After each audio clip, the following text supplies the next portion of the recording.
आज हमारे साथ लेट शुभम द्विवेदी जी की फैमिली है, उनके फादर, उनकी वाइफ एंड उनकी mother. So good morning ma'am, good morning ma'am, good morning sir. I am Tripti. I am Shambhavi. I am Kavya. From Gardenia Public School. First of all, thank you so much कि आपने अपना इतना precious time हम लोगों को दिया. And बहुत सी जगहों पे टीवीज चैनल्स एंड बहुत सी जगहों पे अदर सोशल मीडिया प्लेटफॉर्म बहुत सी चीज़ें सुनने में भी आती हैं, देखने में भी आती हैं.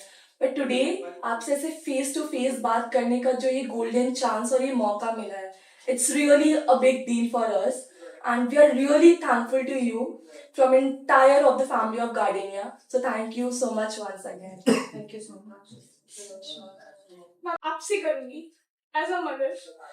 आपने एक बेटे को रेस किया और कई बार में उसी अपने दिल के टुकड़े को खो दिया और एक अपनी आंखों के तारे को अपनी आंखों से ही ओझल होते हुए देखा.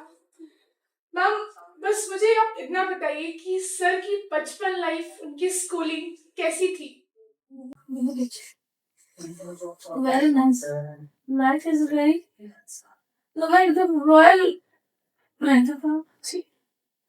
स्कूल में एकदम फर्स्ट आता पूरे स्कूल में फर्स्ट रैंक, बहुत अच्छे रैंक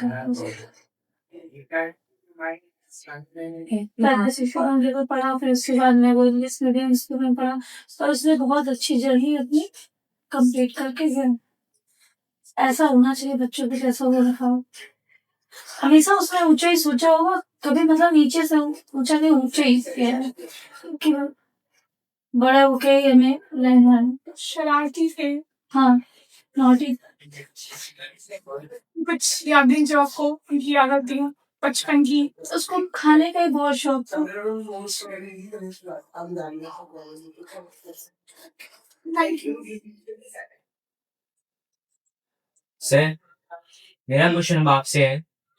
सर, आपका एक स्टेटमेंट अभी बहुत वायरल हुआ था कि मेरा बेटा पूरी दुनिया घुमाया और उसकी डेथ उसकी कंट्री में ही हुई है, और ये लाइन बहुत इमोशनल थी और बहुत डीप हार्टेड भी थी.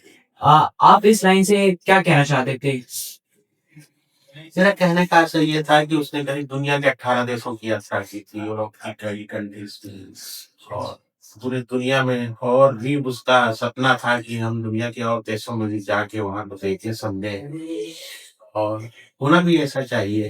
बस तकलीफ ये थी कि दुनिया के 18 देशों को घूम के आया और अपने ही देश में श्री कृष्ण के मारा गया. वो हिंदू था. क्या हम लोग हिंदू हैं? ये पूरे देश को सोचना चाहिए, खासतौर पे हमारी आने वाली जनरेशन को सोचना चाहिए, बच्चों को सोचना चाहिए कि हम अपने देश को इतना सशक्त और मजबूत बनाएंगे भविष्य में. कोई भी विदेशी या हमारा देश का दुश्मन हमारे देश में इस तरह आतंकवादी भेज करके जिस तरह का नरसंहार दोबारा न करा पाए, और ये अब दूसरा पहलगाम नहीं होना चाहिए इस देश में. हमारे देश की युवा पीढ़ी, आप लोग देश के युवा हो, आप अपने स्कूल में जाए, संदेश दें कि अब अपने देश को इतना मजबूत करना है, इतना शक्तिशाली करना है कि अब हमारे दुश्मन मुल्क जो पाकिस्तान है, उसकी हिम्मत ही न बढ़े कि हमारे देश में इस तरह की कोई आतंकवादी घटना करे.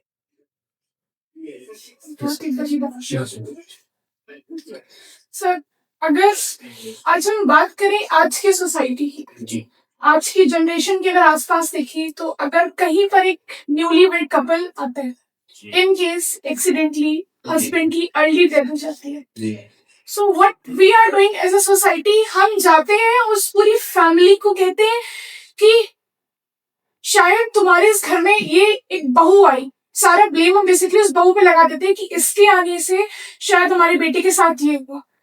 ये एक टाइप की बहुत ही अपशगुनपन के घर पे आई, बहुत बदकिस्मती हमारे घर में आई. बट सर, मैंने आपको देखा, आपके बहुत सारे इंटरव्यूज, पॉडकास्ट, मैंने हर जगह एक बहुत ही मेजर चीज नोटिस करी, शायद आज नहीं मिलती है, कि the way you are supporting your daughter in law.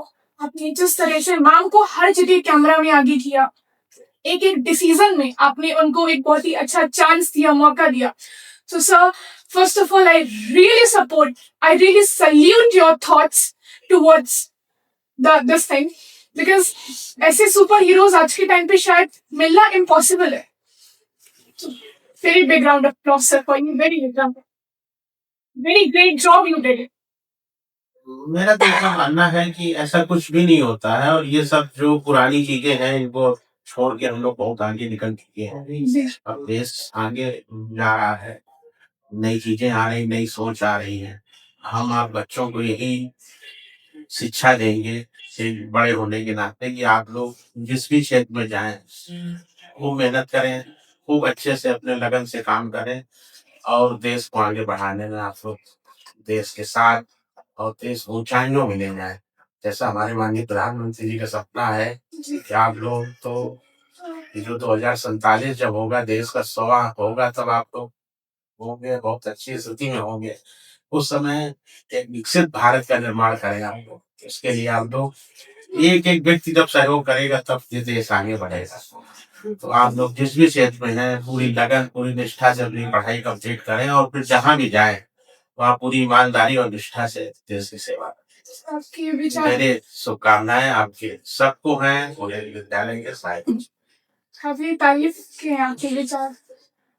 Ma'am, जैसा कि अभी शाहवी ने कहा, तो इस बारे में आपके रिगार्ड्स क्या है आपके इन लॉज को लेकर?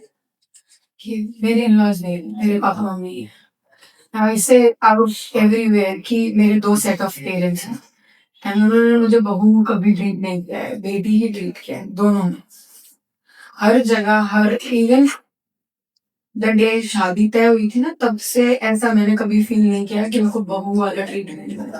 हमेशा बेटी वाला ट्रीटमेंट मिला, दोनों तरफ से। और अब क्योंकि वो शुभम को भी मुझ में ही देखते हैं, तो अब हर चीज़ वो उस हिसाब से करते हैं जैसे वो शुभम के साथ है। तो दोनों तरफ से उतनी क्वालिटी है। It's really great thing, commendable thing. Ma'am, Shubham sir as a person कैसे थे? उनका नेचर कैसा था? And what made him special from this? Every time when you see him ना, उसके फेस पे स्माइल ही रहती है, हमेशा। सबको हँसाना, सबके साथ मस्ती करना, मज़े करना, ऐसे उसका अगर वर्क मोड ऑन है ना, बिज़नेस है, तो इधर बिज़नेस वाला काम कर गया सीरियस और उधर तुरंत मुझसे बात करा तो हाँ, बताओ, बढ़िया, सब चल। इतना switch off personality just because वो बिज़नेस को फैमिली में कभी भी इन्वॉल्व नहीं करता था। फैमिली मतलब फैमिली। फ्रेंड्स उसके बहुत क्लोज़ थे। एज़ आज मतलब you guys are in school तो आप लोग के फ्रेंड्स होंगे। उसके फ्रेंड्स बहुत क्लोज़ है। फैमिली के बाद उसके फ्रेंड्स सबसे क्लोज़। आज भी उसके फ्रेंड्स मुझसे बात करते हैं। They come and talk to me about Shubham. बहुत मस्तीखोर, टोटल वेरी ब्रिलियंट माइंड जो बहुत इम्पोर्टेंट है। ये मतलब उसके विजन बहुत अच्छे, बिजनेस से रिलेटेड विजन, कहाँ कैसे क्या करना है, अब आगे नेक्स्ट स्टेप क्या होना चाहिए बिजनेस का, अब किस तरीके से। We used to sit and talk, Ishanya आप ये करेंगे, ईशान्या वो करेंगे, नेक्स्ट ईयर फाइनेंशियल ईयर के पहले पहले मुझे ये टास्क खत्म करनी है। ऐसे विजन थे उसके। 31 एज में ही डिड मतलब बहुत सारी चीजें उसने अचीव की थी इन बिजनेस से। बिजनेस में भी उसने पूरा कानपुर में नंबर 1 पे और यूपी में तो करता ही है पूरा। और उसके हॉबीज में मैच खेलना बहुत सबसे मेन फर्स्ट टाइम मैच। और फिर उसके बाद में उसको स्विमिंग उधर हर चीज में मास्टरमाइंड था। कंप्यूटर में तो मास्टरमाइंड इतना था कि कोई कर ही नहीं सकता है जो मास्टरमाइंड है कंप्यूटर। हर चीज उसको चला। ट्रैवलिंग में कितना घूमना, ट्रैवलिंग उसको हर हफ्ते हर मंथ मतलब उसको जाना है कहीं ना कहीं, बॉम्बे दिल्ली या मतलब आस पास तो जाना ही है। और गोवा वगैरह तो ऐसे जाता था जैसे लगता है यहीं पे रखा हुआ है। बहुत ट्रैवलिंग का शौक। वृंदावन दिल्ली जाता था, वृंदावन जरूर जाता था। काफी अच्छी बात से बहुत उसके साथ ऐसा किया भगवान ने, बहुत अच्छा था। कभी किसी से कोई मतलब नहीं रखता था। इतने फ्रेंड्स थे उसके, बाहरी से रहता था पर बहुत अच्छे फ्रेंड। आज भी वो लोग कहते हैं कि भाई चला गया, हमारा फ्रेंड चला गया है तो हम लोग अधूरे हो गए। मतलब वो जोड़े रखता था एक जगह, मतलब सब फ्रेंड्स एक जगह रहते थे कि हाँ आज रात में जाना हम लोगों को, डिनर करना है, वो उस डेली का बहुत अच्छा था। हर चीज बहुत बिजनेस में भी उसने नाम रोशन किया। हम कोई बेस्ट मेमोरी उनके साथ की जो आपको अक्सर याद आती रहती है? बहुत सी बहुत है, क्या बताते हैं। सबसे अच्छी तो मम्मी वो मतलब घर पे घुसते ही मम्मी हाँ, मम्मी चिल्लाता था मम्मी मम्मी मम्मी मम्मी, पूरे टाइम मम्मी मम्मी करता था। और जब मतलब हम कहें हाँ क्या है, क्या बनाया है आपने, बस से क्या फूडी प्लेसर। हाँ, डोसा वगैरह बहुत पसंद था, मम्मी डोसा बना दो आज। आपके साथ सिटी में इसको भी ऐसे ही चिढ़ाया करता था। मेरे पास बहुत सारी मेमोरीज है। एक जो मेरे को ना बहुत ऐसी अच्छी सी मेमोरी है मेरी, वो ये है कि मैं गरम नहीं खा पाती हूँ, मैं गरम पी नहीं पाती हूँ, गरम खा नहीं पाती हूँ। तो जब हम घर पे होते थे, हम कहीं जाते भी थे, जैसे गरम खाना आया तो वो मुझे फूक के भी देता, फूक के गरम साथ करके ही देता था, खिलाता था कि मतलब लो खाओ। ठंडा करके लो अब खाओ। हाँ, ये मतलब नहीं है, ये खा ही नहीं पाती है, गरम नहीं खाती है, इसके लिए रखना पड़ता है कि थोड़ी देर वेट कर ले फिर खाएगी। तो वो मतलब इसको छान के खिलाता है, ये कर भी नहीं पाती, दाल चावल मिक्स नहीं कर पाती हूँ मैं, तो वो भी मिक्स करके सब मिला के देना। खिलाता था कि मैं घर पे बोलती हूँ कि मुझे ना ये 6 महीने 22 दिन बच्चे की तरीके रखा है उसने, बच्चे की तरीके सारी चीजें करना, मतलब एक छोटे बच्चे के जैसे केयर करते हैं, अपने हाथ से खाना खिलाओ, खाना ठंडा करके खिलाओ, कहीं जाए तो पूछो कहाँ आ रही कहाँ जा रही, सब ठीक है कोई जरूरत। अभी भी समझ लो, उसको पेरिस जाना था और मालदीव जाना था, 2 जगह अभी रह गया था। अगस्त में जाना था 6 month. Today we completed 6 months of our wedding today. तो उसको यहाँ 6 मंथ हो गए थे कंप्लीट, तो कह रहा था हमें मालदीव और 12 फरवरी को शादी हुई। हाँ, आज 12 अगस्त। जब हम बाली गए थे तो मुझसे कह रहा था कि we complete 6 month in August and तेरे को पेरिस ले जाऊंगा। Done. मैम कश्मीर एक बहुत सुंदर जगह है। बिल्कुल नहीं है, नहीं जाना चाहिए किसी को भी, हम तो यही कहेंगे। लोगों सही का बता रहे हैं, सुंदर जगह नहीं है बिल्कुल भी। हमें तो नहीं लगता है कोई सुंदर है। जहाँ हमारा बच्चा चला गया वो क्या सुंदर है, कुछ भी नहीं है। वहाँ के लोग भी बिल्कुल नहीं है अच्छे। सब देखा, वहां तो कोई जाता भी हो ना, उसको कह देना चाहिए कि नहीं जाना भैया वहाँ, इतना खराब है। Ma'am, what took you to Kashmir? The बहुत बड़ी फर्स्ट थी पूरे हिंदुस्तान में कि कश्मीर सेफ हो गया है, इसलिए गए थे कश्मीर। वहां जाके समझ में आया कि ऐसा कुछ नहीं। और ये जो कह रहे हो ना कश्मीर बहुत सुंदर है, कहते हैं ना हर सुंदर चीज अच्छी नहीं होती है। कभी कभी बहुत भगवान को भी बहुत सुंदर बन के आके लोगों ने फिर उनको विश दिलाया, ऐसा कुछ बहुत सी मैथोलॉजिकल स्टोरीज है। कश्मीर बहुत सुंदर है but Kashmir is not worth going. जब तक वहां की सोच सही नहीं होगी ना तब तक कश्मीर जाना सही नहीं है। बहुत बड़ा लाइन है। कश्मीर के लोगों से लड़ने की जरूरत नहीं है, कश्मीर के को मारने की जरूरत नहीं है, कश्मीर की सोच से लड़ने की जरूरत है। बेटा ऐसा है ना, कश्मीर अच्छा है, हमारे देश का हिस्सा है, हमारा देश ही है। तो मैं सिर्फ इस आपके बातचीत के माध्यम से कश्मीर की जो अवाम है ना, जो जनता है, उसको एक संदेश देना चाहता हूँ कि वो भारत के साथ जुड़े, वो देशभक्त बने। हमें जो वहाँ कमी दिखी, कश्मीर बहुत अच्छा है, हमारे देश का हिस्सा है और अड़ू भी हिस्सा है हमारे देश का, उसमें कोई संदेह नहीं है। लेकिन जो वहाँ की जनता है, जो वहाँ के निवासी हैं, वो अपने आप को इस देश से कनेक्ट करें, वो अपने आप को इस देश का नागरिक अपने आप को मानसिक रूप से इस बात के लिए तैयार करें। मैं ये जरूर कहना चाहूंगा कि इसकी हमें वहाँ पे कमी दिखती है स्पष्ट रूप से, कि जो कश्मीरी लोग हैं, किसी धर्म के हो, मैं धर्म का नाम नहीं लूंगा, जिस भी धर्म के हैं, वो अपने आप को भारत का या इस देश का नागरिक अपने आप को सर्वप्रथम माने और देशभक्त बने। अगर जिस दिन ये हो जाएगा उस दिन कश्मीर अच्छा होगा। जिस दिन उस वहाँ के लोग अपने आप को देशभक्त मानेंगे, इस देश के प्रति समर्पित होंगे, अपने को भारतवासी मानेंगे, उस दिन सब ठीक हो जाएगा। सिर्फ इतना करने के लिए। बहुत इमोशनल थी और बहुत डीप हार्टेड भी थी। आप इस लाइन से क्या कहना चाहते थे?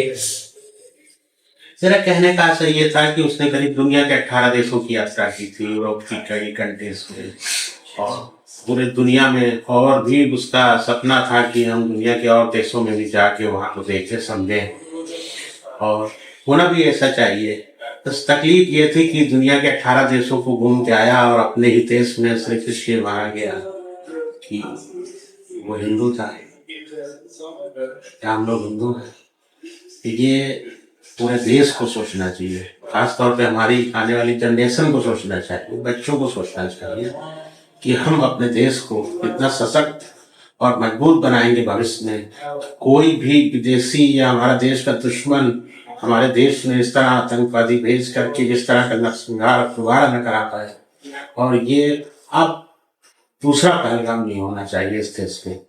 हमारे देश की युवा पीढ़ी, आप लोग देश के युवा हो, आप अपने स्कूल में जाएं, संदेश दें कि अब अपने देश को इतना मजबूत करना है, इतना शक्तिशाली करना है कि अब हमारे दुश्मन मुल्क जो पाकिस्तान है उसकी हिम्मत ही न बढ़े कि हमारे देश में इस तरह की कोई आतंकवादी घटना करे।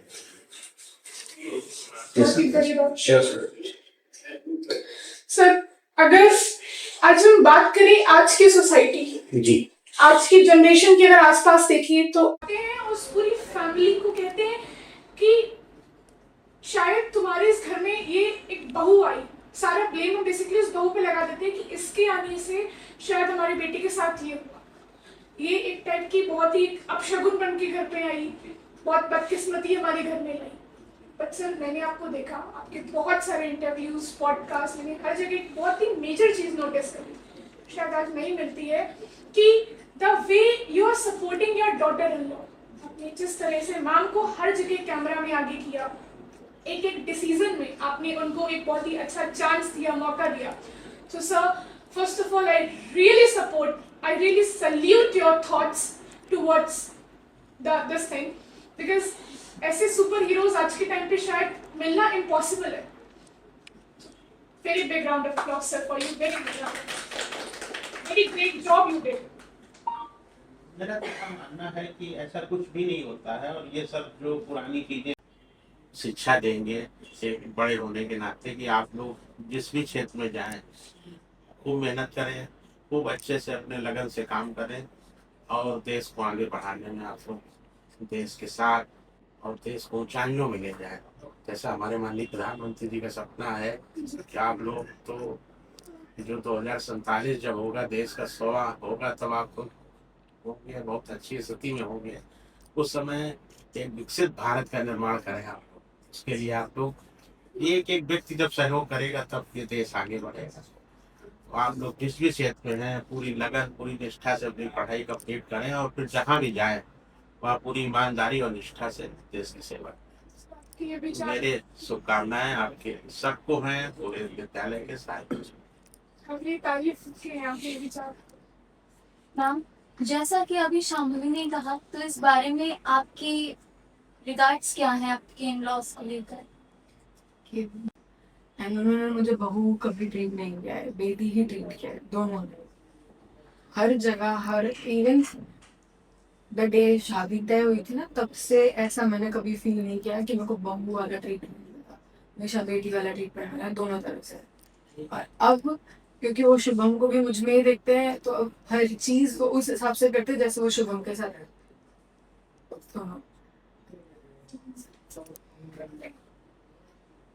दोनों तरफ से उतनी इक्वालिटी है। It's really great thing, commendable thing. Ma'am, Shubham sir as a person कैसे थे, उनका नेचर कैसा था, and what made him special from others? Every time when you see him ना, उसके फेस पे स्माइल ही रहती हमेशा। सबको हंसाना, सबके साथ मस्ती करना, मजे करना, ऐसे। उसका अगर वर्क मोड ऑन है ना, बिजनेस है, तो इधर बिजनेस वाला काम कर दिन गया सीरियस, और उधर तुरंत मुझसे बात करे तो हाँ बताओ, बढ़िया सब चीज। इतना switch off personality just because वो बिजनेस को फैमिली में कभी भी इन्वॉल्व नहीं करता था। फैमिली मतलब फ्रेंड्स उसके बहुत क्लोज थे। एज आज मतलब यू गाइस एंड स्कूल, तुम आप लोग के फ्रेंड्स होंगे, उसके फ्रेंड्स बहुत क्लोज है। फैमिली के बाद उसके फ्रेंड्स सबसे क्लोज। आज भी उसके फ्रेंड्स मुझसे बात करते हैं, they come and talk to me, talk about Shubham. बहुत मस्ती खोर, टोटल वेरी ब्रिलियंट माइंड, जो बहुत इंपॉर्टेंट है। ये मतलब उसके विजन बहुत अच्छे, बिजनेस से रिलेटेड विजन, कहाँ कैसे क्या करना है, अब आगे नेक्स्ट स्टेप क्या होना चाहिए बिजनेस का, अब किस तरीके से। We used to sit and talk, Ishanya आप ये करेंगे, ईशान्या आप वो करेंगे, नेक्स्ट ईयर फाइनेंशियल ईयर के पहले पहले मुझे ये टास्क खत्म करनी है, ऐसे विजन्स थे उसके लिए। 31 एज में ही डिड कम, मतलब बहुत सारी चीजें उसने अचीव की थी इन बिजनेस से। कानपुर में नंबर 1 थे और यूपी में तो करता ही है पूरा। और उसके हॉबीज में मैच खेलना बहुत सबसे मेन फर्स्ट टाइम मैच।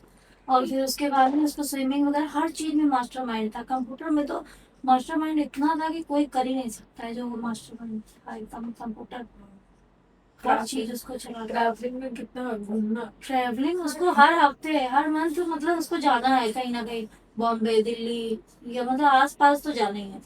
और गोवा वगैरह तो ऐसे जाता था जैसे लगता है यहीं पे रखा हुआ है बहुत ट्रैवलिंग का शौक है। वृंदावन दिल्ली जाता था, वृंदावन जरूर जाता था। काफी प्रतिभा से बहुत बहुत उसके साथ ऐसा किया भगवान ने, बहुत अच्छा था। कभी किसी से कोई मतलब नहीं रखता था, इतने फ्रेंड्स थे उसके, बाहर ही से रहता था पर बहुत अच्छे फ्रेंड। आज भी वो लोग कहते हैं कि भाई चला गया है, हमारा फ्रेंड चला गया है तो हम लोग अधूरे हो गए। मतलब वो जोड़े रखता था एक जगह, मतलब सब फ्रेंड्स एक जगह रहते थे कि हाँ आज रात में जाना है हमको, डिनर करना है, रोज डेली का। बहुत अच्छा था, हर चीज बहुत। मैम 22 अप्रैल उस ट्रेजेडी से पहले आप लोग का रूटीन क्या था? आप लोग का मतलब क्या सब कुछ हुआ, क्या क्या करते करते? और ये पहलगाम जाने का प्लान मतलब प्री प्लान था या फिर अचानक से बन गया कि चलते हैं घूमने? जब हम कानपुर से निकले ना तो आइटनरी शुभम का था, वो सब कुछ बनवा के, फिर अगर फैमिली के साथ जाना है तो हर एक चीज होनी चाहिए कि हमें कैसे क्या करना है, सब प्लान आउट होना चाहिए। तो सब प्लान था। हम 17th पहुंचे थे कश्मीर। एंड एक होता है ना कि भगवान को ये करना ही होता है तो वो रास्ता बना देता है, सेम थिंग हैपेंड। हम पहले 12th को जाने वाले थे कश्मीर, हम 17th को गए, पहला। दूसरा, हम पहलगाम 22nd को था हमारी आइटनरी में, सॉरी 21st को था आइटनरी में, 21st को। 20 को रात में वो गंडोला राइड होती है वहां पे गुलमर्ग में, तो उसकी टिकट्स हमारी 21st की हो गई। तो लास्ट मिनट 20 को रात में 9:30 वी स्विच द प्लान कि हम 21st को गंडोला जाएंगे गुलमर्ग, एंड देन 22 को वी गो बैक। तो होता है ना, भगवान खुद खींच के ले जाते हैं वहां पे। और It happened. बताएं, एक पहलगाम से जब ऊपर जाने का हुआ था, वो वो भी एक इंसिडेंट है। इसके अलावा हम लोग रोज ना 10:30-11 बजे निकलते थे होटल में लेट बैक ये। उस दिन हम 8:30 बजे निकले। हम जब ऊपर जा रहे थे तो 11 लोग साथ में गए थे ऊपर, 11 ही ऊपर जा रहे थे, लोग सब ऊपर जाते, पर भगवान को सबको नहीं ले जाना था। तो उन्होंने 6 लोग को वहीं से वापस कर दिया, एंड थैंक गॉड उन्होंने 6 लोग को वापस कर दिया। क्योंकि अगर ये पूरी फैमिली 11 ऊपर जाते, हम सब सेम स्पॉट में बैठे होते, सारे पापा लोग सेम स्पॉट में बैठे हम होते, वापस आ एंड गए थे कोई नहीं आता। आधे रास्ते से, हाँ। हम वापस आए थे। मेरा दामाद है वो, और दामाद के जो फादर है हाँ। वो, और उनकी यानी जो बेटी है मेरी आरती, उसने आधे रास्ते में बोला कि मुझे अच्छा नहीं लग रहा, मुझे दिक्कत हो रही है, मुझे वापस नीचे जाना है। क्योंकि जहाँ पहलगाम है वहां से ये जो वैसरन घाटी है वो करीब 6 किलोमीटर है, जहाँ पे वो घोड़े से जाते हैं। तो जब आधे रास्ते में पहुंचे, मतलब हम लोग पहलगाम में घोड़े में बैठ गए, हम भी चल भी दिए। आधे रास्ते में बेटी ने, जहाँ पे एक स्टॉपेज था, वहां बेटी ने बोला कि मुझे अच्छा नहीं लग रहा, मुझे वापस जाना, मुझे दिक्कत हो रही। तो दामाद ने बोला कि हम इसको लेके नीचे जा रहे हैं, आप लोग चाहिए? तो हमने कहा नहीं, हमें भी नीचे जाना है, हमें भी अच्छा नहीं लग रहा। फिर उनके मम्मी पापा ने भी कहा, वाइफ ने भी कहा कि हम भी चलेंगे। ऐसे करके 6 लोग, 11 में से 6 लोग नीचे आ गए। किसको किसको ऊपर जाना हाथ उठाओ, किसको किसको नहीं जाना हाँ, ये हाथ सब उठाओ, हुआ ये हुआ वहाँ। वहाँ हाँ। पे। तो 5 लोग ऊपर गए और 6 लोग हम लोग नीचे आ गए, एक रेस्टोरेंट में आके बैठ गए। वहां से हमारी लगातार शुभम से बात हो रही थी। शायद ये जब गोली चली है उसके ठीक 2 मिनट पहले इसने मुझसे बोला था कि हम लोग पहुंच गए हैं। तो हमने कहा जल्दी आ जाना, क्योंकि सब लोग को नीचे लंच करना है। तो ऐसा करना, 15 मिनट में वहां से निकलना। तो वो बोल रहा था कि 15 मिनट में हम यहाँ से निकल रहे हैं और जल्दी नीचे आ रहे हैं। उसके बाद सब लोग लंच करें। उसके हमें लगता है कि उसने जैसे मेरा फोन काटा है, हाँ। उसके 2 मिनट के अंदर ये लोग दो लोग बैठे थे, पीछे से आतंकवादी आता है, पूछता है हिंदू है कि मुसलमान है उन लोग से। पहले ये लोग नहीं समझ पाए कि हाँ। कोई मजाक कर रहा है या मतलब कुछ दिमाग में इन लोग के ऐसा नहीं था कि कुछ ऐसा भी हो सकता है कि उसने अपनी जो गन थी वो पीछे छिपा रखी थी। तो जैसे उसने बोला शुभम ने, जब नेक्स्ट दोबारा उसने पूछा, पहली बार में इन लोगों ने कहा भी क्या क्यों पूछ रहे हैं, तो कह रहे फिर उसने दोबारा पूछा हिंदू हिंदू और है कि मुसलमान। मुसलमान हो तो कलमा पढ़ो। और फिर उसने शुभम ने बोला कि हिंदू हैं। जैसे उसने हिंदू बोला उसने तुरंत सीधा मस्तक पे गोली मार दी। मैम शुभम सर फर्स्ट थे इस हाँ। चीज के लिए अप्रोच अगर किए जाने। अगर शायद ये किसी और कॉर्नर ऑफ द वैली होता ना तो हम भाग सकते थे। हम गेट के मुश्किल से 20 मीटर दूर पे बैठे थे, 20-30 मीटर, बहुत पास थे। ये हुआ ही वहीं से। इनका माइंडसेट ये था ना कि यहीं एंट्री से पकड़ो, एंट्री से हमें उन्होंने भागना स्टार्ट ही नहीं किया है। और एंट्री में सबसे नजदीक के लोग थे। इनके बाद फिर जो बाकी के जो वो थे आतंकवादी, उन्होंने अपना काम शुरू कर दिया और फिर उसने भी जैसे ही मारा है वो आगे बढ़ गया है, फिर नहीं रुका। वो ये जरूर बोल रहा था कि जाके नहीं इनको बोला तुम्हें नहीं मारेंगे, आप जाके अपने गवर्नमेंट को बताइए, मोदी को बताइए जाके। तो 5 में से सिर्फ शुभम सर को ही शूट। हाँ, मेरे फादर के बगल से गन निकली थी, मतलब वो निकला था हाँ। गोली। एक्चुअली बैठे कैसे थे, हम शुभम बैठे थे। My mother was sitting little far, वो दे वर लाइक कि तुम दोनों बैठो थोड़ा देर। My sister was sitting little far, my father went to the washroom. ऐसा तो वो ये दो ही थे उस जगह हम पे। उस स्पॉट पे हम लोग थे।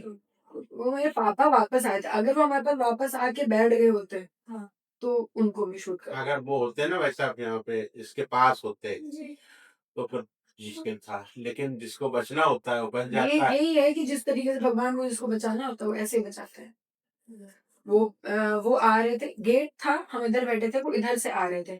जब उनके बगल से गोली निकली तो बिकॉज उन्हें पता नहीं था हम स्पॉट पे बैठे, तो ही जो किसी भी इंसान का माइंड होता है ना कि भागो, तो वो बाहर निकले।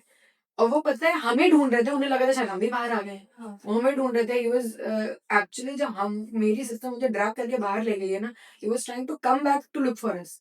अगर हम 2 मिनट लेट और होते तो वो अंदर आते हमें देखने के लिए, एंड वो भी नहीं बचते। तो इससे जिसे बचाना होता है उसे ऊपर वाला बचा ही लेता है।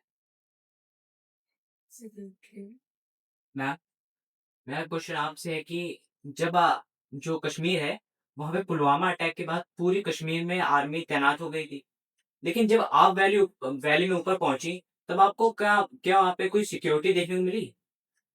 एक जब घर घर छोड़ के जाते हो ना, एक लाठी रखने वाला गार्ड छोड़ जाते हो आप, वो तक नहीं है। ऊपर There was जाते वक्त nothing. कोई यूनिफॉर्म कुछ भी नहीं। There was nothing.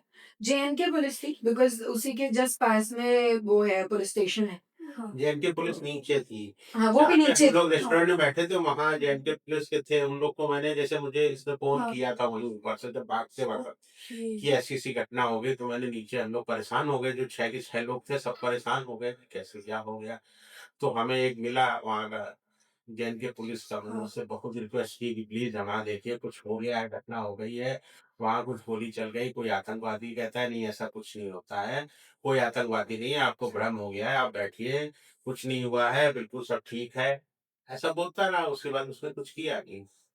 उनकी तरफ से ऐसे पुलिस उनका कोई अप्रोच नहीं था कि ऊपर जाके चेक कर। ये तो पापा लोग नीचे थे, उन्होंने हम बोला लोग ना। तो उनसे बहुत रिक्वेस्ट कर रहे थे कि भाई हो गया है, आप देखिए, मुझे फोन आया है, मैं बात कर रहा हूँ आपकी, और आप देखिए ऊपर घटना हो गई है कुछ। अब हमें भी कुछ सही तो पता नहीं था, इसने भी बहुत घबराहट में बोला था, तो हमें जितना पता था उतना हम उन लोग को बता रहे थे कि भाई हमारी मदद करिए। अच्छा, हम किसी भी स्थिति में, वो ऐसा रास्ता नहीं है जिसमें पैदल कोई जा सकता। चढ़ाई थी। हम मतलब हमने ये सोचा एक बार हम जाएं, हम गए भी उस पॉइंट तक, लेकिन हमने सोचा अगर हम कहीं रास्ते में फंस गए, वो लोग कहीं बाई चांस सुरक्षित कहीं से आ रहे होंगे, तो हम नहीं कहीं गलत फंस जाए, इसलिए हम यहीं रुके, वो तो आ ही रहे हैं। तब जब ये लोग आए तो मैम आपकी हेल्प के लिए वहाँ पे सबसे पहले कौन पहुँचा? नो है, Nobody was- मैं फैमिली बस थे, फिर हम लोग थे। कोई हेल्प हम- नहीं थी। मैं बताती हूँ एक जो बहुत बड़ा पॉइंट है। पापा लोग तो बता रहे हैं कि ऊपर ऐसा हो गया, मेरे पास कॉल आई है। I was soaked in blood, my sister was soaked in blood, Shubham से। हम बताए दिखा के कि वो तो दिखा ही रही थी मैं दिखा के बता रही पूरा ब्लड ही था इसके शरीर में हूँ। कुछ नहीं, नो रिएक्शन, दे जब जस्ट गोली मारी पूरा ब्लड इसके आ गया ना, सारा उसका ब्लड इसके ऊपर आ गया था। उनका ये रिएक्शन था कि हम कुछ नहीं कर सकते, हमें भी मारेंगे, वर्दी उतार के फेंक दो ना, क्यों पहने है तुमने, जब आप मुझे ये रिएक्शन दे दो, हम कुछ नहीं कर सकते। शायद ये ट्राई करते ऊपर जाने का, हाँ। शायद कुछ कोशिश करते तो 26 नहीं शायद 15 होते लोग, 26 नहीं होते। और मैंने एनआईए की एक न्यूज में पढ़ा था कि वो 26 लोगों को मारने के बाद उनके पास इतना टाइम था कि दे वर शूटिंग, मतलब सेलिब्रेटिंग अप देयर, वो शूट फायर करके सेलिब्रेट कर रहे थे। Just imagine the Actual amount में ऑफ टाइम दे हैड। उस 6 किलोमीटर के रास्ते में कोई सुरक्षा कर्मी नहीं था, किसी भी नीचे जेएनके की जो पुलिस थी उसको भी ऊपर जाना संभव नहीं था, उनके पास भी कोई ऐसा कोई सिस्टम नहीं है कि वो जल्दी से पहुंच सके ऊपर। उसके बाद जब मिलिट्री ऑपरेशन हुआ है, जब सेना को, हमारे देश की सेना को बोला गया है, तब सेना ने जब एक्शन लिया है, उसके बाद सारी चीजें हुई हैं, क्योंकि उसके करीब 15 मिनट के अंदर सेना को आदेश हो गए थे, मिलिट्री को जानकारी दे दी गई थी। उसके बाद मिलिट्री ने हेलीकॉप्टर से या अन्य रास्तों से किसी तरीके पहुंच के सारी डेड बॉडी कलेक्ट करी, सब कुछ किया, और उसके बाद सारी चीजें मतलब 15 मिनट जो है घटना, मतलब 15 मिनट नहीं मानिए, 15 मिनट तो मुझे जब सूचना मिली उसके 15 मिनट, यानी ये घटना जो हुई है ये हुई है 2:25 पे, और ये जो मिलिट्री का जो ऑपरेशन शुरू हुआ है वो 3 बजे के बाद शुरू हुआ, 3:15 के आसपास। तब जब मिलिट्री फोर्सेस आई हैं तब जाकर के वहाँ पूरे एरिया को सील करना, और सब मिलिट्री अपने तरह से काम करती, सेना का तो काम करने का तरीका बहुत अच्छा है। एक्सक्यूज मी सर, जैसा अभी आपने थोड़ी देर पहले बताया कि आप लोग घोड़ों के रास्ते से ऊपर गए थे, तो उस एरिया में, उस स्पॉट में कोई भी ऐसा पर्सन नहीं था जो वहाँ काम करता हो, या locals थे, they didn't लोकल्स help, थे, no help from the No. locals. Even जो पोनी राइडर्स थे, मैंने उनको बोला कि because my parents are old ना, दे आर 60 अराउंड, तो मैंने बोला कि उनको आप बैठा के लेते जाओ, एटलीस्ट उनको तो बैठा लो, हम आपके घोड़े वाले नहीं, हम आपकी मदद नहीं करेंगे। This was the response from, where is the humanity, my question is that. इतनी सारे स्टॉल्स लगे थे वहां पे सारे लोकल्स थे, वैनिश इन सेकंड्स। मेरा इतना, मुझे गुस्सा आता है ना इस चीज देखो से ऐसा होता कि है कि कोई भी, चाहे आपके घर में हो, चाहे आपके परिवार में हो, चाहे आपके शहर में हो, चाहे आपके देश में हो, जब तक आंतरिक रूप से लोग, ये बहुत बड़ी बात कह रहे हैं, शायद आपकी समझ से ऊपर की बात है, पाकिस्तान लाख चाले कि हिंदुस्तान में आतंकवाद फैलाएगा, जब तक हमारे देश के लोग उन आतंकवादियों का सहयोग करते रहेंगे तब ये घटनाएं होती हैं। अगर हमारे देश, मैंने पहले भी कहा ना कि अगर कश्मीर के लोग देशभक्त, राष्ट्रभक्त हो जाएं, इन आतंकवादियों को कोई औकात नहीं है कि वो एंट्री तक नहीं कर पाएंगे हमारे देश में। जो पहलगाम है वो हमारे पाकिस्तान, जो हमारा दुश्मन मुल्क है, उससे 200 किलोमीटर दूर है, 200 किलोमीटर 400 लगभग जो मुझे बताया गया। इतनी दूरी तक आतंकवादी आए, उनको किसी न किसी ने तो बना दी ना, किसी न किसी ने तो उनको शरण दी, उनको, वो हमारे देश के ही लोग थे जो अपने देश के लोगों को ही मरवाने के लिए उनकी मदद की। तो अगर हमारे देश के लोग देशभक्त होंगे, राष्ट्रभक्त होंगे, तो कभी कोई आतंकवादी घटना नहीं हो सकती है। हमें अपने अंदर के लोगों को भी ठीक करने की जरूरत है। हमारे देश के एक एक नागरिक को देशभक्त होना चाहिए। जिस दिन ये चीज हो जाएगी उस दिन ये आतंकवादी कुछ नहीं कर पाएंगे। बड़ी बात मैम, आपने उस सिचुएशन से, क्योंकि अभी जैसा सर ने बोला डेड बॉडीज को हेलीकॉप्टर की हेल्प से, आपने उस सिचुएशन से कैसे एस्केप करा, आप वहां से कैसे आई? I lost my mind, I had, मेरे को हिम्मत भी नहीं थी कि मैं उठ पाऊँ, मैं शुभम को पकड़ के बैठी थी। My sister took me out. उसके अंदर क्या स्ट्रेंथ थी, मैं तो ये बोलती हूँ कि कहते, यू गाइस आल्सो साइंस पढ़ा है ना, जब somebody डाइज उसकी सोल पास में रहती है, 7 मिनट तक उसकी मेमोरी साथ में रहती है। तो मैं तो बोलती हूँ कि शुभम, जिसने वो स्ट्रेंथ शांभवी को दी, my sister Shambhavi, who actually dragged me out. Otherwise जिस सिचुएशन में हम थे ना, जिस सिचुएशन में वहाँ पे सिर्फ हस्बैंड वाइफ थे ना, वाइफ नहीं निकल पाई, नहीं निकल सकते आप। मैं कैसे शुभम को छोड़ के, मैं आज उस गिल्ट में रहती हूँ, मैं शामी को कितनी बार से लड़ चुकी, तो मुझे क्यों नीचे लेके आई। तो वो मुझसे ये कहती है, जे बुलाती है वो शुभम को, जे मेड मी डू इट। वो ही, अगर बाई चांस ये तुम्हारे साथ हुआ होता तो जे का ये रिस्पॉन्स होता कि पापा मम्मी लोग हैं, उनको सेफ नीचे पहुंचा। और इसीलिए मैंने तुम्हें वहां से निकाला कि पापा मम्मी नहीं जाएंगे क्योंकि तुम नहीं जाओगी। और वहाँ पे जो ये ट्रेजेडी हुई अभी ये नहीं पता है हमें, तो पता नहीं, अभी भी हम ये सोचते हैं कि जहाँ 6 किलोमीटर खच्चर मतलब घोड़े से गए थे, हाँ, ये लोग आए कैसे नीचे, कैसे आए होंगे। मतलब वहां ऐसी जो वो जाने की रास्ता बहुत खराब रास्ता, उसमें आपको जरा भी चलेंगे चोट लग जाएगी, बड़े बड़े पत्थर हैं, छोटी छोटी है, पता नहीं कैसे ये लोग नीचे आए। अब हम लोग नीचे परेशान थे कि हम क्या करें, हमारे कुछ समझ में नहीं आ रहा था हम क्या करें, हम ऊपर जा नहीं सकते हैं, ये लोग नीचे कहाँ से आ रहे हैं, कैसे आ रहे हैं, कुछ पता नहीं। जी सर, आप लोग बस बोल रहे हैं तब हम लोगों से पूछा हमारे अंदर कैसी feeling, you just really face that situation. It's horrifying. मतलब मैं ना सिर्फ वहाँ पे लोगों को नीचे भागते हुए देख रही थी, सिर्फ कि सिर्फ भाग रहे थे लोग। क्योंकि ये भी नहीं पता था ना कि ये वहाँ पे अटैक करके नीचे आएंगे कि नहीं, क्योंकि हमारा तो एक थॉट भी था ना कि ये नीचे आ जाएंगे, ये हमें मारना शुरू कर देंगे।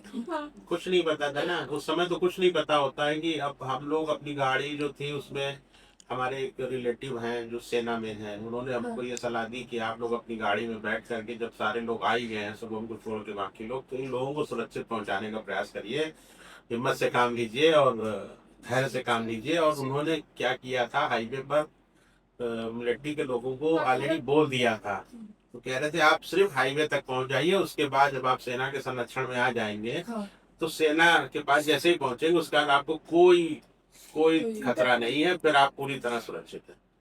तो फिर सेना के लोगों ने बहुत मदद की हमारी। मैम टीवी चैनल्स में ये भी देखने पे आया था कि हमारे माननीय सीएम श्री योगी आदित्यनाथ जी भी घर आए थे, तो उनके साथ कोई और पॉलिटिकल लीडर्स, और उन्होंने आपको क्या आश्वासन दिया, क्या आपको? देखिए बेटा, उस समय की जो सिचुएशन थी ना, Yeah. जब सीएम आए, Yeah. none of us had anything, मतलब शुभम was there, या हमारी दिमाग में कुछ नहीं था कि क्या बोल रहे हैं, क्या बात हो रही, क्या बात हुई। I don't even remember till date कि मैंने सिर्फ बोला क्या। एंड बहुत लोग आए, मैनी पॉलिटिकल लीडर्स के, बट एक चीज जो मुझे अच्छी लगी, किसी ने आके पॉलिटिक्स नहीं की। Everybody was there just as a support. बहुत से लोग आए हैं, सब सिर्फ सपोर्ट के हिसाब से आए, किसी ने पॉलिटिक्स नहीं की। ये बहुत अच्छी चीज है क्योंकि ये नेशनल इशू है, इसमें पॉलिटिक्स नहीं करना चाहिए। माई और नहीं किया, अब पार्लियामेंट में बैठ के कर रहे हैं तो दैट्स देयर थिंग, बट हमें घर आके किसी ने नहीं किया। मैम काफ़ी सारी चीज़ें इस ऑपरेशन मीन्स इस चीज़ों के बाद सामने निकल के आई। एक मेजर चीज़, गवर्नमेंट ने बहुत सारे स्टेप्स लिए, जैसे एक स्टेटमेंट आया कि blood and water can't flow together, जिसके तहत इंडस वाटर ट्रीटी को पूरी तरह कैंसिल कर दिया गया। जो टेररिस्ट थे, हमें सुनने में आया, बताया गया न्यूज़ पे कि उनकी सारी प्रॉपर्टीज को डिस्ट्रॉय किया गया। And the one of the major step was कि ऑपरेशन सिंदूर का इम्प्लीमेंट होना। सो क्या आपको लगता है कि इतना सब गवर्नमेंट ने किया इसके अगेंस्ट, इसके एज अ रिवेंज गवर्नमेंट ने इतना सब कुछ इम्प्लीमेंट किया, सो क्या इट्स इनफ, अब हमें यहाँ पे रुक जाना चाहिए, हो गया सब कुछ? नहीं, मैं हमेशा बोलती हूँ जब तक टेररिस्ट, इवन ये रुका भी नहीं है। जी when I talk to the people, when I know कि अभी कुछ दिन पहले एक फैमिली गई थी, हम लोगों के बीच की फैमिली, उनको बुलाया गया था बॉडी आइडेंटिफाई करने के लिए टेररिस्ट की। तो जब उन्होंने आर्मी से बैठ के बात करी ना, तो आर्मी वाज आल्सो सेइंग कि हम रुके नहीं हैं, हम रोज लोग उठा रहे हैं, हम रोज पूछताछ कर रहे हैं, जिस पे शक हो रहा है या जो टेररिस्ट प्रूफ हो रहा है उससे फिर उसके साथ वैसी ही ट्रीटमेंट हो रही है। तो it's not stop yet, it will not stop. And मैं तो, हमें लगता है हमारी फैमिली तो इसी बात पे अब लड़ती रहेगी कि टेररिज्म खत्म है। So, what do you think, ये भी और क्या स्टेप्स होने चाहिए कि हमारा रिवेंज पूरा हो, या फिर हम जो चीजें चाहते हैं टेररिज्म को खत्म कर सबसे बड़ा ना, the world should come along and Pakistan को टेररिस्ट कंट्री बोल डिक्लेयर कर देना चाहिए। सारे वर्ल्ड के जितने लोग हैं जो वहाँ फंडिंग दे रहे हैं, उन लोगों को भी हाथ में खड़े होके बोलना चाहिए कि पाकिस्तान एक टेररिज्म कंट्री है।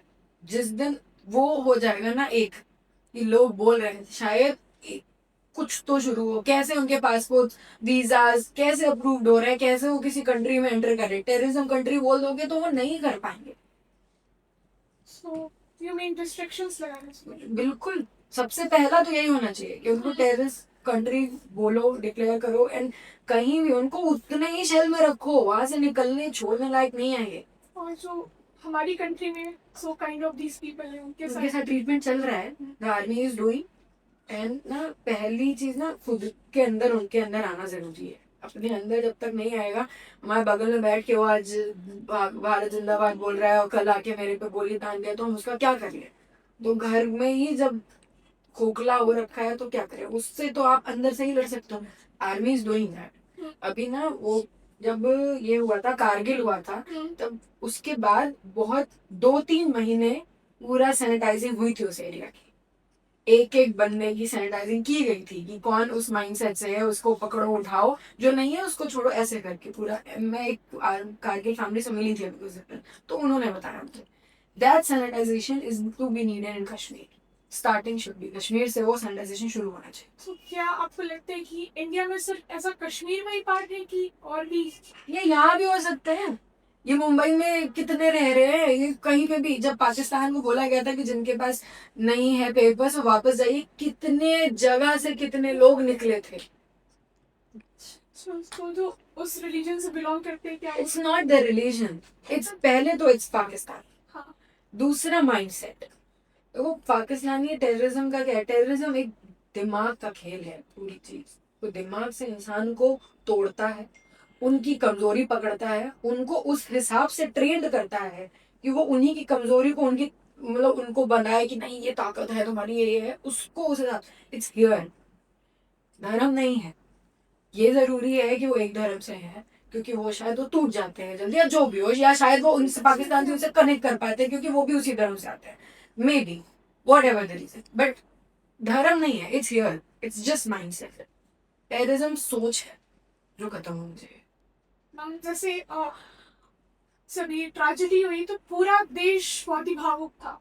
बहुत सारे सोशल मीडिया पे बहुत सारे वीडियोस बने, आपके इंटरव्यूज बहुत सारे वायरल हुए, बहुत सारी चीजें सामने आई। तो इन हम युवाओं में या फिर कहें कि इन आम नागरिकों में बहुत जोश था स्टार्टिंग में कि नहीं we should do this, we should do that, government को एक्शन लेना चाहिए, बहुत सारी चीजें निकल रही। बट क्या आपको भी लग रहा है कि जैसे जैसे टाइम पास हो रहा है तो अब सब ये चीजें सिर्फ हमें 15 अगस्त या फिर 26 जनवरी को ही याद आ रही है? आप मुझसे पूछोगे कि ये 15 अगस्त 26 जनवरी को उनको याद आ रही हैं जो एक्चुअली कहीं पे बैठे हुए हैं लोग। जो लोकल नागरिक है ना, वो हर दिन इस चीज से रो रहे हैं। मेरे पास डेली इतने इंस्टाग्राम्स आते हैं ना, सिर्फ people are there standing with me, मतलब वर्ड्स थ्रू वर्ड्स। कोई मेरे साथ नहीं खड़ा हो पाएगा, नोबडी कैन मीट मी। आप बैठ पा रहे हो मेरे सामने तो आप मुझसे सामने से बोल पा रहे हो। मेरे पास बहुत सारे लोग आते हैं, पापा से कितने लोग दिन भर में मिलते हैं जो इमोशनली उनके साथ कनेक्टेड हैं, खड़े होना चाह रहे हैं। They want to talk about it, they want to stand. वो नहीं चाह रहे ऐसा दोबारा हो कहीं पे। भूलते वो लोग हैं जिन्हें ज्यादा अपने क्या आई नो वर्ड्स टू, भूलते वो लोग हैं। उन्हें 26 जनवरी, 15 अगस्त या कोई इवेंट या कुछ फंक्शन तब याद आते हैं ये फैमिली। तभी तो हम लोग बोलते रहते हैं भूल जाएंगे लोग, भूल जाएंगे लोग। हम तो लगातार याद दिला रहे हैं देश को, रोज बात होती है कि भूलिएगा नहीं, नहीं भूलना है इसको। ये और क्वेश्चन निश्चित तौर पे जो ये नरसंहार हुआ है देश में, इसने जागृति पैदा की है इस देश में। आज देश का आम इंसान, जो आम नागरिक है, वो भी आज कनेक्ट हुआ है। आज उसने इस बात को समझा है कि हमें अब देश के लिए जीना है और देश के लिए कुछ करना है, और अब इस तरह के अटैक्स नहीं होने चाहिए। ये देश की मांग है, देश के 140 करोड़ जनता की ये मांग। सरकार ने बहुत कुछ किया है और आतंकवाद के खिलाफ सरकार वही लड़ रही है। माननीय प्रधानमंत्री जी आए थे कानपुर, उन्होंने मुलाकात की थी हम लोग से, और उन्होंने भी हम लोगों को ये आश्वासन दिया था कि जब तक आतंकवाद के खात्मे तक हमसे लड़ते रहे। तो हमारी सरकार जितना उससे हो रहा है वो कर रही है। हमारी सशक्त सेना है, जो कि दुनिया की सबसे सशक्त सेनाओं में मानी जाती है। उन्होंने बहुत अदम्य साहस शौर्य का परिचय दिया और पाकिस्तान के अंदर जाके उनके आतंकवादी ठिकानों को नष्ट करने का काम किया है। तो हमारी सरकार, हमारी सेना, हमारे देश के लोग अब जागरूक हो रहे हैं, और इस घटना ने देश को जागरूक किया है। और आप सब नई जनरेशन है, आप लोगों को भी जागरूक रहना चाहिए देश के लिए। जी आपसे बात, जैसे ऑपरेशन सिंदूर गवर्नमेंट ने स्टार्ट किया, स्टार्ट में सब बहुत ही एकदम जोश में थे। गवर्नमेंट ने बहुत सारे वादे किए that we are going to do this, हम ये करेंगे वो करेंगे। ऑपरेशन स्टार्ट हुआ, स्टार्टिंग में बहुत अच्छा चला, कई सारे लोगों के बयान आए कि अब तो युद्ध होना तय है, अब युद्ध हो जाएगा, पाकिस्तान भारत में बहुत युद्ध होगा, बहुत सारी चीजें बोली गई, बट कहीं ना कहीं जिस स्पीड के साथ वो स्टार्ट हुआ उसी स्पीड के साथ वो पॉज भी हो गया। ये कहने किसी तीसरी कंट्री के इंटरफेयर करने से वो चीज एकदम सडन स्टॉप हो जाना, आप इस बात पे मीन्स क्या जानते हैं? पहला तो जो आपने बोला तीसरी कंट्री के कहने से, पार्लियामेंट में हमारे पीएम ने ये चीज बोली है कि it's not because of the तीसरी country, okay, it's our decision. ये डिसीजन हमारा है, हमारी आर्मी बेस की क्या भी स्ट्रेटजीज है उसका उनसे रिलेटेड है, it's not because of any other country. पहला। दूसरा, कभी देखा है शेर ना 2 कदम आगे आगे चलता है, फिर पीछे आता है, फिर वापस आता है। This is that, it will not stop, it is not going to stop, it is just that ये स्ट्रेटजीज होती हैं, कुछ हमें और आपको नहीं पता है कि क्या चल रहा है देश में। मैं अपने घर की बात कर सकती हूँ, मैं अपने शहर की बात कर सकती हूँ, मैं अपने स्टेट की बात कर सकती हूँ, वो पूरा देश देख रहे हैं, तो आर्मी पूरा देश के साथ खड़ी है। वो क्या स्ट्रेटेजिकली प्लान कर रहे हैं हम और आप नहीं जानते। And when it comes to something like this, it's more the army who makes the decision कि हमें अब किस हिसाब से मूव करें, क्योंकि वॉर है, ये है, वो है, इट्स आर्मी के स्ट्रेटेजी के हिसाब से फिर पीएम उसे अप्रूव करते हैं, देन अप्रूव। अगर आर्मी का डिसीजन है कि हमें रुकना है या रुक के फिर से कुछ करना है, या हमें अपने पहले देश के लोगों को सही करना है, क्योंकि ये जो कश्मीर में चल रहा है डेली कुछ ना कुछ, इवन कल भी एक न्यूज थी कि 2 टेररिस्ट न्यूट्रलाइज हुए हैं, कल की न्यूज थी। तो जब ये चल रहा है तो शायद वो पहले अपने देश के लोगों से लड़ रहे हैं, जो अंदर भरे हुए हैं टेररिस्ट, उनसे लड़ रहे हैं। फिर तो दूसरी कंट्री क्या है, पाकिस्तान कुछ नहीं है, खत्म हो जाएंगी, वैसे खत्म हो सकती है। बस अभी अपने अंदर वो स्ट्रेंथ ले आए तो उनको कभी भी मार सकता है। क्या सोचा एक चीज जो आपने काफी जगह इंटरव्यूज में बोली कि शुभम सर को एक शहीद का दर्जा मिलना चाहिए, आपने काफी जगह बोली, तो मैम क्या आपकी ये बात कितनी सुनी गई? क्या ये फ्यूचर में इम्प्लीमेंट हो सकती है गवर्नमेंट के द्वारा? अब वो तो गवर्नमेंट बताएगी कि इम्प्लीमेंट होगी कि नहीं होगी, हाँ, but see I make you understand why. हाँ। ये जो हुआ टेररिज्म के अगेंस्ट लड़ाई क्यों शुरू हुई? इन्हीं 26 लोग की वजह से शुरू। कितने टेररिस्ट अटैक्स हुए, क्यों उसके बाद कुछ ऐसा नहीं हुआ? ये इतनी बड़ी लड़ाई जो चल रही, अभी भी चल रही, 3 महीने हो चुके हैं, अभी भी चल रही है, तो ये किनके बलिदान की वजह से हुई है? दोस 26 पीपल। एंड सेकेंड थिंग, वो अपने देश में अपने हिंदू धर्म बोल के मारे गए, तो वो अपने देश के लिए गए, वो ऐसे नहीं कि बस मार दिया गया, तो फिर हमें मार दिए जाते। वहां पे 300 बॉडीज मिलती, अगर नॉर्मली टेररिस्ट अटैक होता 300 बॉडीज मिलती, लेकिन उन 26 लोगों से पूछ के समझ के उनको बोल के उनकी वाइफ्स को कि जाओ अपने मोदी को बताओ तुम लोग यहाँ पे आतंक फैला रहे हो। तो this is all strategically planned कि हमें हिंदुओं को टारगेट करना है ना। तो ये ऐसे बलिदान है, मैं शुभम को तो ये बोलूंगी उसने बलिदान दिया इस देश के लिए, कुछ अच्छा शुरुआत के लिए, कि टेररिज्म खत्म होना चाहिए, आप लोगों का फ्यूचर सिक्योर होना चाहिए, हमारी आगे की जनरेशन टेररिस्ट फ्री होनी चाहिए, मतलब वो डर नहीं होना चाहिए। आज लोग डर रहे हैं बाहर निकलने में, कश्मीर जाने में, अगर कश्मीर हमारे देश का पार्ट है, अब वहां जाने से डर रहे हो हमें, क्यों डर रहे हो? टेररिज्म की वजह से। अगर उसकी खात्मे की शुरुआत इनकी वजह से हुई है, they deserve respect, they deserve a राष्ट्रीय सम्मान। That is the reason I am saying that is the reason family is saying. कब करते हैं, क्या करते हैं नहीं करते, इट्स द गवर्नमेंट थिंग। हम बोल रहे हैं, हम बोलते रहेंगे।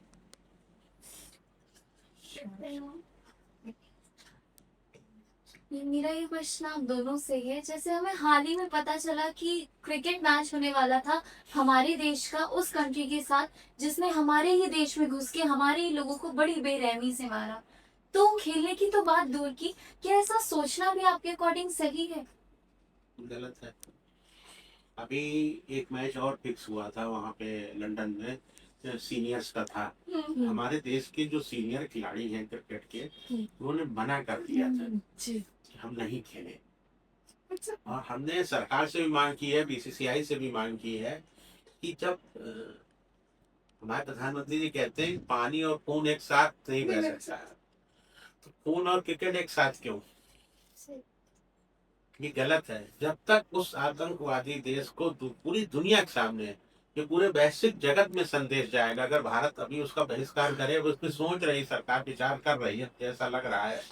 अगर हमारे देश की सरकार उस पर विचार करेगी और इसका बहिष्कार करेगी, एशिया कप का ही बहिष्कार करना क्यों न पड़ जाए, लेकिन वो हमारी सरकार को करना चाहिए। क्योंकि जो हमारे देश में आतंकवाद फैला रहा है, हमारे देश के निरीह लोगों को, निर्दोष लोगों के हत्याएं कर रहा है, तो जो हमारे देश का दुश्मन है, हम उसके साथ, क्रिकेट हो या कोई भी खेल हो, ये अपने मित्र के साथ खेला जाता है, दुश्मन के साथ नहीं खेला जा सकता है। अभी एक लोगों ने एक चैनल पे हम बात कर रहे थे तो कह रहे थे क्योंकि ये इंटरनेशनल लीग है, एशिया कप है, जो ये इंटरनेशनल लीग होती है, हम डायरेक्ट नहीं खेल रहे हैं, उसके माध्यम से खेल रहे हैं। उनको मैंने ध्यान दिलाया, आप लोग का जन्म नहीं हुआ होगा, सन 1980 में ओलंपिक्स जो हुए थे, ओलंपिक सबसे बड़ी स्पर्धा होती है खेल, उसमें अमेरिका ने बहिष्कार किया था। और जब 1984 में लॉस एंजल्स यानी अमेरिका में जब ओलंपिक खेल हुए थे, तो उसमें रसिया ने बहिष्कार किया था। जब देश का मामला होता है, देश जब विषय होता है, तो सबसे बड़ा जो खेल आयोजन है उसका भी बहिष्कार हो चुका है। उन देशों ने अपने देश के हित को सर्वोच्च रखा उस ओलंपिक के आयोजन से। क्या भारत इतना कमजोर राष्ट्र हो गया है कि वो एक छोटा सी चीज पे निर्णय नहीं ले पा रहा है? इस तरह के निर्णय न ले पाना हमारी कमजोरी दर्शाता है। हम फिर आतंकवाद के खिलाफ उतनी मजबूती से नहीं लड़ पाएंगे अगर इस तरह के आयोजन होते रहेंगे। एक तरफ हम कहेंगे कि वो हमारा दुश्मन है, एक तरफ हम उससे जाके हाथ मिलाएंगे, क्रिकेट खेलेंगे, फिर वो दोनों चीजें एक साथ नहीं हो सकती। मतलब हमारी लड़ाई ही कमजोर पड़ जाएगी। जो आतंकवाद के खिलाफ पूरे विश्व में हम अपनी बात को मजबूती के साथ रखते हैं, हमारी आवाज ही कमजोर हो जाएगी। हमारी सरकार को इस पर निश्चित तौर पे तत्काल रोक लगानी चाहिए। मेरी ऐसी मांग है, मैं लगातार मांग करता रहूंगा इसका।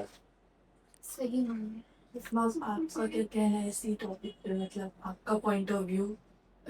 सी जब कोई क्रिकेट होता है या कोई मैच होता है, मुझको उसको टीआरपी मिलती है उस चैनल पे, सॉरी क्रिकेट स्पोर्ट्स एवरीथिंग, उससे पैसा आता है। पैसा किस लिए यूज करता है पाकिस्तान? तो टेक्निकली भी नहीं खेलना चाहिए, रेवेन्यू जनरेट होता है इस चीज से, वो रेवेन्यू भी टेररिज्म के अगेंस्ट यूज होता है। क्यों कर रहे हैं ये मेरे को समझ में नहीं आता। और ये मेरे को इतना, जो आर्मी होती है हमारी, उनके अंदर पेट्रियोटिज्म होता है, उसी अकॉर्डिंग बोला जाता है कि जो स्पोर्ट्स पर्सन होते हैं उनके अंदर भी बहुत पेट्रियोटिज्म होता है। Why not these cricketers come up and say we will not play with Pakistan, be it anything, we will not play with Pakistan. It's I don't know what is on the line, money, what it is, but I think it's the innocents who died. It's on the line. The life of those 26 people, it's on the line. वो सोच के आपको ना बोलना चाहिए कि हम नहीं खेलेंगे। I understand कि ये बहुत बड़ा वो है, बाकियों के साथ खेलो ना, उस देश के साथ खेलने को मना कर दो ना कि हम इसके साथ नहीं खेलेंगे बस। Even अगेन ये क्योंकि Asia it's a world cup है, ये और भी जितनी कंट्रीज उसमें है ना, उन्हें भी बोलना चाहिए कि इतनी बड़ी, इतनी नीच हरकत पाकिस्तान ने करी है, इसकी वजह से हम पाकिस्तान को इसमें इन्वॉल्व नहीं करेंगे। This would have also been a step, it should have been this, नहीं किया।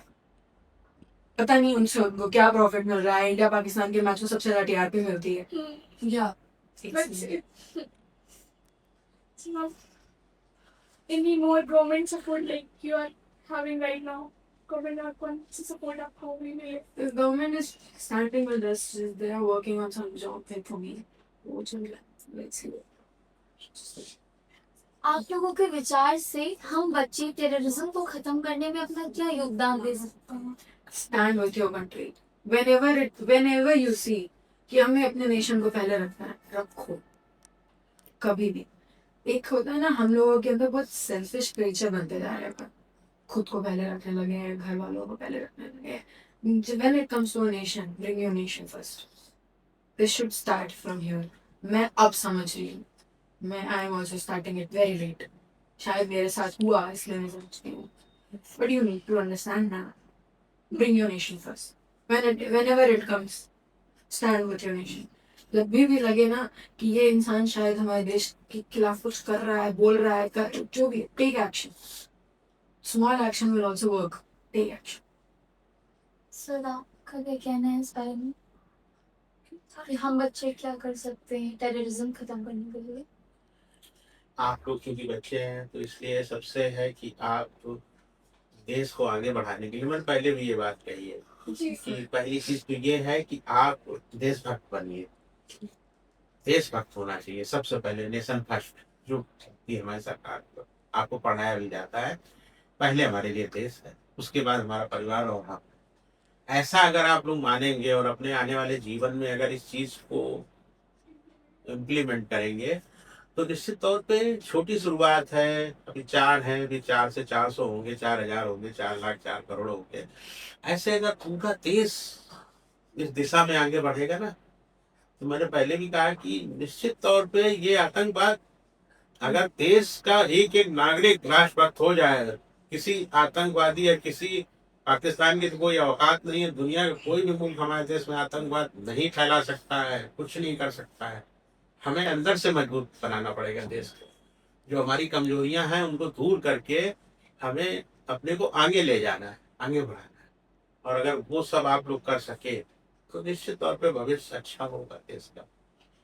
ये कोशिश करेंगे सर। मैम एंड सर, आप दोनों से मुझे ये कहना है कि अगर आप गवर्नमेंट या जनता दोनों से कोई भी बात कहना चाहे, जस्ट बिकॉज ये हम पॉडकास्ट कर रहे हैं एंड हम पूरी कोशिश करेंगे कि हम आपकी बात की एक आवाज़ बनकर पूरी जनता को उस टच में लाएं, उस आपकी बात को उन तक पहुंचाएं। सो कुछ भी ऐसा जो आप कहना चाहें तो we will try our best कि हम वो चीज़ कर पाएं। सो गवर्नमेंट ये जनता किससे आप कहना चाहेंगे? दोनों से आप गवर्नमेंट से ये कहना चाहेंगे हम कि आतंकवाद के संपूर्ण खात्मे तक, जब तक आतंकवाद इस देश से समाप्त ना हो जाए, या भले ही उस पाकिस्तान जो दुश्मन मुल्क है उसको भी करारा जवाब देना पड़े, जिस तरह से भी पाकिस्तान के खिलाफ जो आतंकवाद को पोषित करता है, आतंकवाद को जन्म देता है, आतंकवादी तैयार करता है, उसके खिलाफ सख्त कार्रवाई जारी रहनी चाहिए। हाँ। कोई किसी तरह की ढिलाई नहीं होनी चाहिए। जब भी ढिलाई करती है हमारा देश, या हम उससे बातचीत करने को जाते हैं या हम उससे साथ अच्छे संबंध बनाने का प्रयास करते हैं, वो गद्दार देश है, उसके तुरंत महीने 2 महीने 6 महीने बाद कोई ना कोई आतंकवादी घटना उठाई जाती है। इन चीजों को मद्देनजर रखते हुए, ध्यान रखते हुए सरकार को पाकिस्तान के खिलाफ सख्त रुख बनाकर रखना पड़ेगा। ये सरकार को करना ही पड़ेगा, क्योंकि मुंबई हमला हुआ था, उसमें जाने कितने निर्दोष मरे, तो भी पाकिस्तान ने कराया था। उसके बाद पुलवामा हुआ, उसके बाद ये हुआ, हमारे देश की संसद में हमला कराया, न जाने क्या क्या कितना हुआ है, उसकी बहुत लंबी लाइन है, लिस्ट है। और देश की जनता को राष्ट्रभक्त बनने की जरूरत है, नेशन फर्स्ट।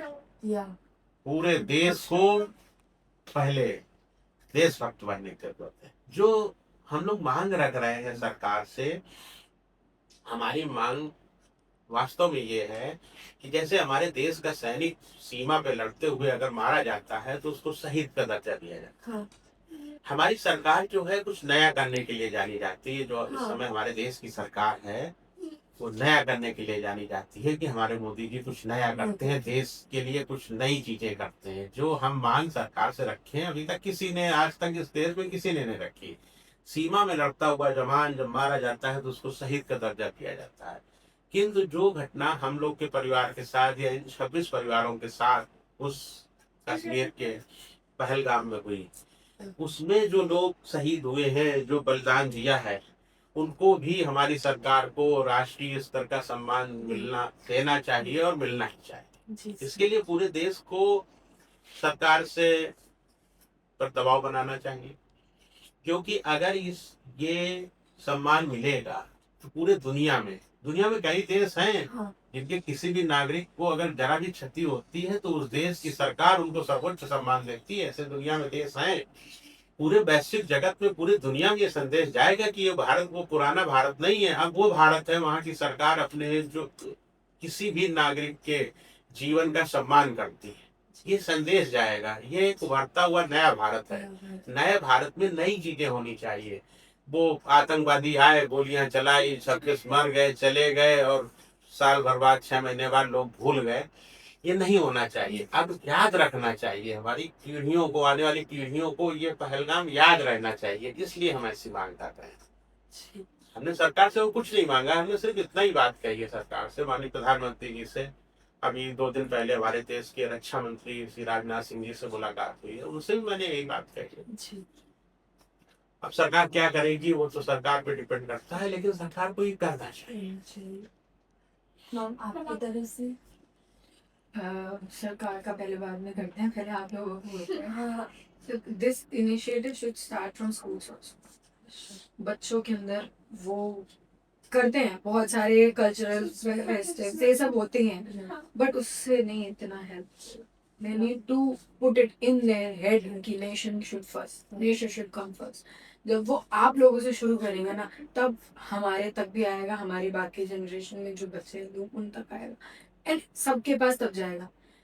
अंदर जब तक ये नहीं आएगा ना कि हाँ ये मुझे गलत करता दिख रहा है और मैं उसके लिए स्टैंड ले सकती हूँ या ले सकता हूँ, तब तक नेशन के साथ आप नहीं खड़े हो सकते।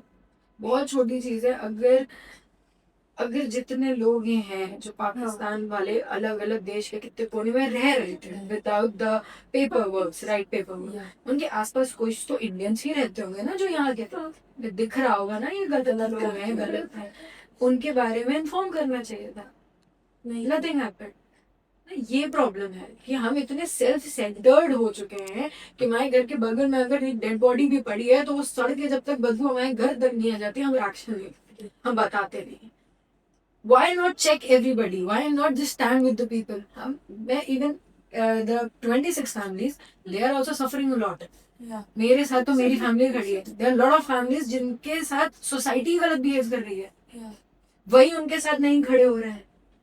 आपको उनका पेन समझ में आ रहा है ना, तो why not you stand with them, but नहीं हो रहा। बहुत सी वाइफ्स हैं जिनको छोड़ दिया गया बस ऐसे, ना उनसे उनके घर वाले पूछ रहे हैं, ना सोसाइटी पूछ रही है, ना लोग आके कोई कंसर्न दिखा रहे हैं। As a society we need to stand together against anything which is anti nation. Stand together. हम जब तक अपने बगल वाले को साथ लेके नहीं चलेंगे ना, अकेले कितने दूर तक चल लेंगे। ये चीज है, ये हमारे लोगों में होनी चाहिए। And when it comes to government should take very strict action to against the terrorism, strictly. हमारे पीएम देश विदेश की बहुत सारी यात्रा करते हैं नाउ, हम उनको हर एक यात्रा में ये चीज तो उठानी चाहिए कि पाकिस्तान को टेररिज्म कंट्री डिक्लेयर कंट्री। वो शायद ये शुरुआत हिंदुस्तान कर लेगा तो शायद बाकी भी कंट्रीज, बहुत सी कंट्रीज टेररिज्म से सफर कर रही हैं, शायद they will stand with us, they will stand together with India. 2 3 4 खड़े होंगे, कुछ तो खड़े होंगे। शुरुआत हमारी गवर्नमेंट से, हमारे देश से होनी चाहिए। Something is better than nothing. And also अगर इन 26 लोगों को राष्ट्रीय सम्मान मिलता है तो कल को आप भी कश्मीर जाओगे ना तो आप बोलोगे मैं हिंदू हूँ, मैं जाऊंगी कश्मीर, वो मेरे देश का पार्ट है। नहीं मिलता है ना तो कल को हम डरने लगेंगे जाने से, हम भी कहेंगे यार हम तो जाएंगे मार्टी जाएंगे और 6 महीने बाद लोग भूल जाएंगे। दिस इज द फाइट उसके लिए। शुभम तो चला गया है बट अब दूसरा शुभम नहीं आना चाहिए। मैम एक्चुअली जब ये 22 अप्रैल को ये सब कुछ ट्रेजेडी हुई तो उसके बाद जब न्यूज़ चैनल्स में बहुत सी बातें आई थी तो एक मन में क्यूरोसिटी हो रही थी एग्जैक्ट चीज़ जानने की कि लिटरली हुआ क्या था, कि डिफरेंट प्लेटफॉर्म्स में डिफरेंट चीज़ें आती हैं, कोई कुछ बताता है कोई कुछ बताता है। क्यूरोसिटी थी, टीचर से शेयर करा कि मैम एग्जैक्टली क्या हुआ। बाय गॉड ग्रेस टीचर्स इतने अच्छे, उन्होंने सीनियर्स को पहुंचाया, ना सीनियर्स आर कोऑर्डिनेटर्स, उन्होंने डायरेक्टर मैम तक ये बात पहुंचाई, or teaching staff. And literally थोड़े दिन बाद उन्होंने एक ये करा कि दे प्लान अ पॉडकास्ट, मतलब उन्होंने ये करा कि हमको directly face to face, because it's a big deal. कोई भी नॉर्मल बच्चा सोच भी नहीं सकता कि सच में ऐसा जाने का मौका मिलेगा। They put their students in front. कहने को तो हमारे टीचर्स भी आ ही सकते थे, राइट, लेकिन हम आए। इट्स रियली, क्योंकि मैंने आज तक नहीं देखा, बट स्टिल हमारी मैम, हमारे डायरेक्टर सर, हमारे director ma'am, they put us front. So ऐसा कोई फीडबैक जो आप हमारे स्कूल को, हमारे टीचिंग स्टाफ या हमारे डायरेक्टर मैम, डायरेक्टर सर को देना चाहेंगे? तो it's a very good initiative, है ना? बहुत इतना अच्छा इनिशिएटिव, क्योंकि पता है आपके शहर में हुआ है, या आपके शहर की एक फैमिली इस चीज से गुजर रही है और आप उनके साथ खड़े होके 1 to 1 ये बात कर सकते हो, ये चीज समझ सकते हो, और शायद हमारे 1-2 थॉट्स आपके पास रह जाएं and you will take it back with you. या तो इट्स चेंज की शुरुआत क्या है? यही तो है। दिस इज, और बच्चों के अंदर जो क्यूरियोसिटी होती है ना, इतनी इतनी अच्छी साइड पे होती है ना, इन द राइट डायरेक्शन, कि उसको अगर नहीं सपोर्ट मिलेगा ना तो खत्म हो जाएगी। आज नहीं पूछना है, कल पूछेंगे, फिर नहीं पूछेंगे, परसों नहीं, तो फिर पूछना बंद कर देगा। It's very good initiative by the Gardenia public school, it's a very good initiative. Also the management जिन्होंने भी ये डिसीजन लिया है कि हम फैमिलीज को अप्रोच करेंगे, फैमिली से मिलेंगे, इवन आपके डायरेक्टर्स वगैरह जो हमसे मिलने आए थे घर पे पहले भी, just to acknowledge the comfort we are in, कि हाँ मैम इस चीज से कंफर्टेबल हो, सर आप हमसे बात कर, that's a very good human thing. मतलब कि आप सोच रहे हो कि हम उनके पर्सनल लेवल पे भी नहीं जाएंगे, उनको हर्ट भी नहीं करेंगे, बट जो बात उनकी बाहर जानी चाहिए, जो हमें हमारे बच्चों को पता होना चाहिए, उसको लेके हम आगे बढ़ेंगे। Neelam Dwivedi ma'am, Saurabh Dwivedi sir, thank you so much for taking such initiative, and all the staff, all the people involved in this. Thank you so much. It's a big start. Thank Thank you you so so much, much. ma'am. Thank you so much. आपके gardenia public school को बहुत बहुत आभार व्यक्त करते हैं कि उन्होंने इस तरह का आप बच्चों को हमसे मिलवाने का जो कार्यक्रम रखा। सौरभ सर का और नीलम जी का आभार व्यक्त करता हूँ, और आपके विद्यालय का और आप लोगों के सभी बच्चों के उज्जवल भविष्य की कामना करता हूँ। Thank you so Thank you much, so sir. much, sir. It really means a lot to us. और of course आज जो भी बताया या जो भी आप लोगों ने शेयर करा हमारे साथ, अभी नहीं, it will be going with us till our future, और we will make sure कि छोटी से छोटी बात इधर क्लिक करी है और इधर गई भी है एंड इधर भी गई है, बहुत अच्छे से गई है, डीप गई है, end of course and we all will try कि हम इस चीज को आगे ले जाए, आगे Talk to more students. हाँ, tell we them already things. talk. आप हमसे Yeah, मिलके इसको गए हो, share उनको करेंगे इस चीज को। spread it. we will Yeah. spread your thoughts and we will do our best to Thank you.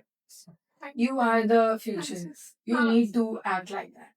Okay, so now we are at like youngest child, like, but he is going to recite a for poem for to respected staff. respected sir, so we can just क्यों मजहब मजहब हरदम यूं करता है इंसान, मजहब के नाम पर क्यों लेता है सबकी जान, सुनता नहीं है क्यों अपने मन की, बन जाता शैतान, पहलगाम का हाल देख अब रुकती नहीं जुबान, क्यों ये इंसान भूल गया सब है कुदरत के बंदे, सब है कुदरत के बंदे, जाति पाति और धर्म को लेकर क्यों बन गए हैं अंधे, जो गए विवाहित जोड़े उनका छीन लिया सिंदूर, जो घर से निकले खुशी मनाने हो गए दुनिया से दूर, घटना भी ऐसी होगी इससे बिल्कुल थे अनजान, हंसते गाते घूम रहे थे प्रकृति की गोद में थे नादान, जो भावी सपनों को बुनते नई नई आशाएं चुनते, क्यों किया उन्हें खामोश, घटना को सुनकर उड़ गए थे पूरे भारत के होश, घाटी में था खून बहाया, धर्म का जामा था पहनाया, मदद के लिए कोई पास न आया, मुस्कुराकर गर्व से जिसने था अपना धर्म बताया, दरिंदों की मंशा को जो तनिक भी भाप न पाया, सनातनी चढ़ा जो धर्म की वेदी, नाम था उसका शुभम द्विवेदी, कानपुर का बन गया प्यारा, शुभम द्विवेदी था हमारा, वो जाते जाते चला गया भरकर सब में जुनून, व्यर्थ कभी ना जाने देंगे जो बहा घाटी में खून, वह मर कर भी अब जिंदा रहेगा, हर शख्स अब यही कहेगा, शुभम द्विवेदी सदा सबके दिलों में जिंदा रहेगा। धन्यवाद।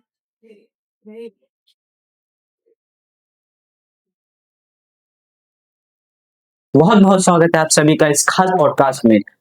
आज के इस पॉडकास्ट में मेरे साथ 22 अप्रैल को हुए पहलगाम अटैक में शहीद कानपुर से शुभम द्विवेदी जी के भाई सौरभ द्विवेदी जी उपस्थित हैं।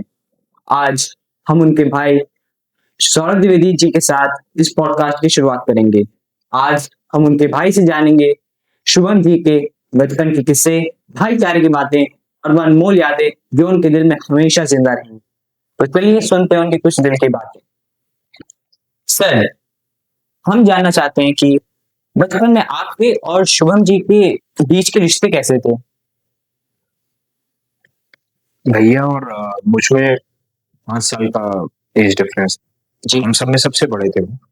तो मेरे लिए स्कूल में और बचपन से ही एक तरीके से कि जब आपके साथ एक बड़ा भाई होता है स्कूल में ना, तो आपका ये जो एक डर होता है वो खत्म हो जाता है, क्योंकि आपको पता है कि आपके साथ कोई भी प्रॉब्लम होगी, आपके साथ कोई भी तकलीफ होगी, कोई भी आपको परेशान नहीं करेगा, क्योंकि आपके साथ कोई आपके पीछे खड़ा है। तो मेरे लिए हमेशा एक दीवार की तरह पीछे खड़े रहे और उस तरीके का एक बॉन्ड रहा हमारा।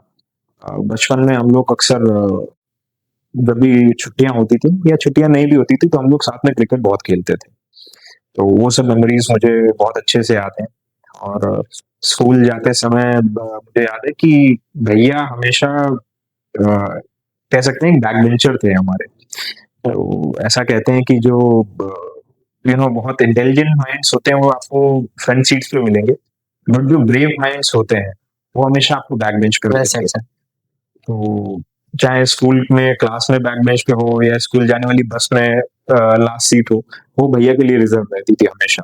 And he was very brave. बहुत मतलब किसी से उनको डर नहीं लगता था और कभी वो ये चीज कहते नहीं थे कि मैं डरता नहीं हूँ। पर उनको देख करके, उनके हाव भाव से, उनकी एटीट्यूड से ये चीज आप खुद समझ जाओगे कि ये इंसान किसी से डरता नहीं है। और वो उन्होंने अपने लाइफ टाइम कैरी किया और ये शायद उनकी लेगेसी भी रहेगी कि हम लोग उनसे यही सीख रहे हैं कि 2 चीजें, कि अपनी जिंदगी जितनी आपके पास है उतनी पूरे दिल से जियो। अपना एक भी दिन वेस्ट मत करो। अपने सारे सपने पूरे करो। जो आपके शौक हैं वो सब पूरे करो। और दूसरा कि किसी से नहीं डरना, किसी से भी। सर, मेरा दूसरा सवाल ये है कि क्या आपके और उनके बचपन का कोई ऐसा किस्सा है जो कि सोच के आपको आज भी सोचकर हंसने पर या फिर मुस्कुराने पर मजबूर कर देता है? बहुत से किस्से हैं। हम लोग बहुत शैतान हुआ करते थे बचपन में। तो हमारे जो बाकी के कजन्स हैं उनके साथ अक्सर बहुत सारे प्रैंक करते थे हम लोग। तो हमारा एक कजन था, वो उसको रंग से बहुत डर लगता था। तो होली में हम लोगों ने एक बार क्या किया कि वो इकलौता ऐसा कजन था जो पूरे होली में कहीं कभी भी खेलने नहीं आता था बाहर। उसको लगता था कि मुझे रंग लग जाएगा तो मैं बहुत मतलब एक तरीके से फोबिया था उसको रंग का। तो हम लोग इतने शैतान थे, हम लोगों ने ना जो नहाने गया तो हम लोगों ने पानी की टंकी में रंग डाल दिया। तो जब वो नहाया उसने तब उसको समझ आया कि वो मैं तो रंग गया, और नहाने वो बेचारा साफ होने गया तो वो बहुत ज्यादा रंग करके आ गया। तो इस तरीके के बहुत से किस्से हैं। वो झगड़े अक्सर हो जाते थे अगल बगल के बच्चों से, और वो बहुत कॉमन है, वो कोई खराब चीज नहीं है। आपस में जब आप खेल रहे हो तो बच्चों के साथ झगड़े, उठना बैठना, और ऐसा नहीं कि झगड़े हो गए तो फिर हमारी बात नहीं हो रही। 10-15 मिनट बाद फिर बातचीत होने लगती थी, फिर अगले दिन हम लोग खेलने पहुंच जाते थे। तो इस तरीके के बहुत से किस्से हैं। स्कूल के बहुत से किस्से हैं। एक बार हम लोगों ने क्या कहते हैं स्कूल में चुपचाप ऐसा ये बताना नहीं चाहिए तुमको। तो एक बार हम लोगों ने ना स्कूल में फायर क्रैकर्स अलाउड नहीं होते थे दिवाली के टाइम पे, तो हम लोगों ने ना एक बार बॉम्ब फोड़ दिया था। इस तरीके के बहुत से किस्से हैं। हम लोग बहुत शैतान रहे बचपन में, पर वो सारी चीजें ऐसी हैं जो आपकी पढ़ाई, आपके एकेडमिक्स सिर्फ आप याद रखते हो। आपकी शैतानियां, आपका बचपन, आपके किस्से, ये सब लोग याद रखते हैं। तो ये सारी चीजें भी लाइफ में बहुत जरूरी हैं। और भैया ऐसे थे जो मैंने बताया ना किसी से नहीं डरते। अगर पूरे घर में सब लोग कहीं बाहर जा रहे हैं और किसी एक को रुकना भी हो तो he used to be the one कि हाँ मैं अकेले रुक जाऊंगा पूरे घर में, मुझे कोई डर नहीं है। और उसी तरीके से उनका नेचर रहा। मुझे क्योंकि मैं बहुत छोटा था उनसे, तो करियर गाइडेंस हो या मेरा कॉलेज का एडमिशन हो, वो सब कराने वो मेरे साथ गए थे अकेले, सिर्फ हम दोनों भाई जा गए। तो ये सारी चीज़ें बहुत मुझे याद आती हैं उनके साथ, जब मैं उनके बारे में सोचता हूँ। तो आप दोनों में से ज़्यादा शरारती और ज़्यादा मतलब ज़िम्मेदार कौन था? दोनों भैया ही थे। ज़्यादा शरारती भी और ज़्यादा ज़िम्मेदार भी। ज़िम्मेदार इसलिए क्योंकि हम सारे भाई-बहनों में सबसे बड़े थे। तो जबकि वो घर से बाहर जाकर के पढ़ाई कर सकते थे, घर से बाहर जाकर के उनको बहुत सारे ऑफ़र्स थे जॉब्स के, पर उन्होंने हम लोगों के लिए कि हम लोग बाहर जा सकते हैं और घर पे कोई ज़िम्मेदार हो, इसलिए उन्होंने कभी कानपुर नहीं छोड़ा एंड हमेशा घर पे रहे फैमिली के लिए, क्योंकि उनका ये मानना था कि किसी एक की ज़रूरत हमेशा घर पे होती है। तो उन्होंने मुझे बाहर भेजा पढ़ने के लिए, पर खुद अपनी पूरी पढ़ाई यहाँ कानपुर से ही कंप्लीट करी। तो ज़िम्मेदार भी वो हम सब में सबसे ज़्यादा थे, मैं ये मानता हूँ। शरारती भी हम सब में सबसे ज़्यादा थे, क्योंकि he was the first born of the family. तो बहुत लाड-प्यार से उनको बड़ा किया गया। मैं तो हाल में बहुत छोटा था, तो पापा लोग मुझे बताते हैं कि जब भैया बहुत छोटे थे तो स्कूल जाते थे तो भाग आते थे स्कूल से, तो मैं नहीं जाऊँगा। तो फिर उनको पकड़ करके वापस ले जाना पड़ता था। स्कूल के टीचर बाहर तक आते थे उनको ले जाने के लिए। स्कूल तक जाते थे, स्कूल के गेट से बाहर भाग जाते थे, तो टीचर उनके पीछे-पीछे भागते थे। तो उस तरीके के शैतान भी होते हैं। लेकिन हाँ, एक उम्र के बाद जब शैतानी खत्म होती है, ज़िम्मेदारियाँ आती हैं, तो वो ट्रांज़िशन भी बहुत स्मूथ था। उन्होंने हम लोगों के लिए बहुत सैक्रिफाइसेस भी किए, जैसा मैंने बताया। तो दोनों चीज़ें वही यही थे। देखिए हर किसी घर में कभी ना कभी मुश्किलें आती हैं। हुँ। तो जब आपके घर में कभी मुश्किलें आती थी, तो शुभम जी उसे कैसे सँभालते थे? मैं एक चीज़ बताऊँ कि शायद ये सारी चीज़ें उन्होंने मुझ तक कभी पहुँचने ही नहीं दी, कि इस तरीके का कोई परेशानी है या कोई दिक्कत है। ये जैसे कहते हैं ना कि हमारे यहाँ वैसा माहौल था कि घर के बड़े सँभाल लेते हैं। तो मुझ तक कभी इस तरीके की परेशानियाँ आई ही नहीं कि कोई प्रॉब्लम है, कोई परेशानी है। पिछले साल मैं बहुत बीमार हो गया था पिछले साल। I was hospitalised for about a week. तो उस समय बहुत दिक्कत थी, दिवाली का टाइम था और डॉक्टर्स ने अचानक से ब्लड एंड प्लेटलेट्स के लिए बोल दिया। तो ही वाज़ द वन जो पता नहीं कैसे, कहाँ से, कुछ भी आधे घंटे के अंदर ही गॉट एवरीथिंग अरेंज्ड। तो उस तरीके के थे वो कि वो परेशानी है तो ही वाज़ द वन जो सबसे आगे खड़ा है और मौज-मस्ती के लिए हम लोग को आगे खड़ा करने। तो ज़िम्मेदारियाँ, रिस्पॉन्सिबिलिटी हम लोगों तक आने ही नहीं दी, हम लोगों तक पहुँचने ही नहीं दी। परेशानियाँ घर में क्या चल रही हैं, ये भी शायद हम लोगों को पता नहीं होता था। वो मैनेज कर लेते थे, सारी चीज़ें मैनेज हो जाती थी किसी तरीके से। उस तरीके से रहा। तो आपके भाई शुभम जी, उनकी कोई ख़ास आदत या बात थी जो उनको सबसे अलग बनाती थी? बहुत एक चीज़ ये कि उनके जो स्कूल के दोस्त थे, and he was 31 when he got married. तो उनके जो बचपन के दोस्त थे, वो अभी तक उनके सबसे खास दोस्तों में से थे। तो लोग अक्सर अपनी लाइफ में आगे बढ़ जाते हैं, अपने जो बचपन में जो लोग उनको मिलते हैं, उनको भूल करके आगे बढ़ जाते हैं, पर उनका भैया के साथ ऐसा नहीं था। उनके नए दोस्त भी बने, वो भी जुड़ते चले गए, पर जो बचपन के दोस्त थे, वो कभी छूटे नहीं। तो अपने दोस्तों के बहुत खास थे, उनके सारे दोस्त आज भी आते हैं तो उनको बहुत याद करते हैं और बहुत हँसी-मज़ाक करते थे। मतलब बहुत लाइवली माहौल अगर रखना हो, तो जैसे मैं और वो साथ में बैठे हुए हैं, हम लोग घर पे सब लोग बैठे हो, कोई सीरियस डिस्कशन नहीं चल रहा है, तो हम लोग बीच में कुछ ना कुछ हँसी-मज़ाक कर ही देते थे। ऐसा होता ही नहीं था कि अगर सब लोग बैठे हैं, तो कोई हँस नहीं रहा हो, सब हँस रहे होंगे। तो उस तरीके का उनका स्वभाव था। बहुत हँसी-मज़ाक और अ, अपनी जो हमारी दीदी है, उनके मतलब सबसे बड़े भैया थे, उसके बाद दीदी थी। तो दीदी को बहुत परेशान करते थे, बहुत। मम्मी को बहुत परेशान करते थे और मतलब एक लाइवली माहौल घर के अंदर रखना, बिज़नेस जो है उसको बिज़नेस आवर्स में ही रखना, घर पे कोई बिज़नेस की बात नहीं करना, घर पे सिर्फ़ घर की बातें होना, वो बहुत वर्क लाइफ बैलेंस को बहुत मेंटेन करना, घूमने के बहुत शौकीन, ट्रैवल के बहुत शौकीन। और जैसे मैंने कहा कि उन्होंने अपनी लाइफ में बहुत कम साल की लाइफ में बहुत कुछ जो भी उनको करना था, उन्होंने काफ़ी चीज़ें उसमें से करी। तो घूमने के बहुत शौकीन थे, मुझे भी अपने साथ कई बार बाहर लेकर के गए। बहुत सारी कंट्रीज़ घूमे हुए थे। ऑलमोस्ट यूरोप कवर किया हुआ था उन्होंने। चाइना गए हुए थे, साउथ अफ्रीका गए हुए थे एंड बाली कई बार गए हुए थे। He has been to Thailand, Bali, Indonesia, I think Vietnam also. तो बहुत सारी कंट्रीज़ घूमे हुए थे।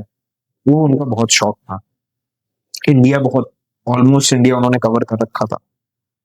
तो ये सारी चीज़ें जब सोचता हूँ उनके बारे में तो यही सारी चीज़ें मुझे याद आती हैं कि एक ऐसा चेहरा जो हमेशा स्माइल कर रहा हो और जो दूसरों को भी स्माइल करवा रहा हो। जब 22 अप्रैल को ये घटना हुई थी, तब आप कहाँ पे थे? और इस घटना के बारे में और इसकी सूचना आपको किसने दी थी? 22 अप्रैल को जब ये घटना हुई तब मैं कानपुर में ही था। सूचना मुझे बड़े पापा के थ्रू मिली और फिर तब तक ये कहीं टीवी पर, किसी भी न्यूज़ चैनल पर, कहीं पर भी न्यूज़ ब्रेक नहीं हो पाई थी और कुछ समझ में नहीं आया। तो फिर मैंने सीधे भैया के फ़ोन पे कॉल किया तो वो फ़ोन भाभी के पास था। उन्होंने उठा कर के जब मुझे बताया कि भैया को गोली मार दी है, तो बहुत देर समझ में नहीं आया। इस तरीके की चीज़ कभी कोई अपने सबसे बुरे सपने में भी नहीं सोच सकता कि किसी के साथ ऐसा हो जाए। अ, बहुत देर तक तो ये न्यूज़ प्रोसेस करने में ही समय चला गया कि क्या हुआ, कैसे हुआ, क्या चल रहा है वहाँ पर। बहुत देर तक हमें ये भी क्योंकि भाभी उतना शॉक में थी कि वो मुझे ये नहीं बता पा रही थी कि अ, हाँ, गोली मारी। तो हम ये भी नहीं जान पा रहे थे कि whether he is alive, whether he needs hospitalisation, क्या वहाँ पर फैसिलिटीज़ हैं कि नहीं हैं, कोई वहाँ पर एम्बुलेंस आ रही है या नहीं आ रही है। कुछ भी समझ में नहीं आ रहा था उस समय तक। करीबन 1 या डेढ़ घंटे बाद फिर वहाँ से वीडियोज़ वायरल होना शुरू हुए। उसमें एक वीडियो में भैया दिख रहे थे और जब आप किसी के साथ पूरी ज़िंदगी रहे हो तो आपको पहचानने में बहुत समय नहीं लगता है। तो तब तक हमारे यहाँ बहुत सारे लोग आ चुके थे और ऐसी सिचुएशन में हर कोई चाहता है कि वो जो वीडियो में दिख रहे हैं वो शुभम ना हो। पर मैंने जब वीडियो देखा तो मुझे तुरंत समझ में आ गया कि भैया हैं और जो वीडियो में जैसा दिख रहा था तो ये भी समझ में आ रहा था कि अब वो बचे नहीं हैं। वो बड़ी अजीब स्थिति थी मेरे लिए क्योंकि जैसा मैंने बताया कि वो हमेशा हम लोगों के लिए खड़े रहे। मेरे लिए सबसे ज़्यादा दुःख की बात ये है कि हमें वो मौका ही नहीं मिला जहाँ पर हम कुछ कर सकते हैं उनके लिए। मान लीजिए अगर शुभम जी आपके साथ इस वक्त यहाँ पे होते, तो आप उन्हें क्या मैसेज देना चाहते? आप उनसे क्या कहना चाहते? बहुत सी चीज़ें हैं। सबसे पहले तो ये कि उनकी कमी बहुत महसूस करते हैं और अब समझ में आता है कि कितनी ज़िम्मेदारियाँ वो अपने ऊपर लिए हुए थे क्योंकि अब वो ज़िम्मेदारियाँ हम लोगों के ऊपर आ गई हैं। और ये भी कि वो बहुत जल्दी चले गए हमें छोड़ के। लेकिन इस बात के लिए भी गर्व है कि जैसे उन्होंने वहाँ पर मुस्कुरा करके आतंकवादी के सामने भी अपना धर्म बताया, अपने आप को कमज़ोर नहीं होने दिया। तो वो हम लोगों के लिए हमेशा एक इंस्पिरेशन रहे और यही है कि अ, लाइफ आप कैसी भी जियो, जब आपको लोग आपके जाने के बाद याद रखें, तो आपने बहुत सक्सेसफुली अपनी लाइफ को जिया है। एक ज़ाकिर खान का एक शेर है कि मेरे 2-4 ख्वाब हैं जो मुझे आसमां से दूर चाहिए।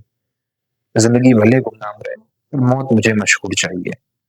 तो मेरे भाई की मौत पूरे देश ने आंसू बहाए हैं उसकी मौत। मुझे लगता है कि वो बहुत ब्रेवली इस दुनिया को छोड़ करके गया है।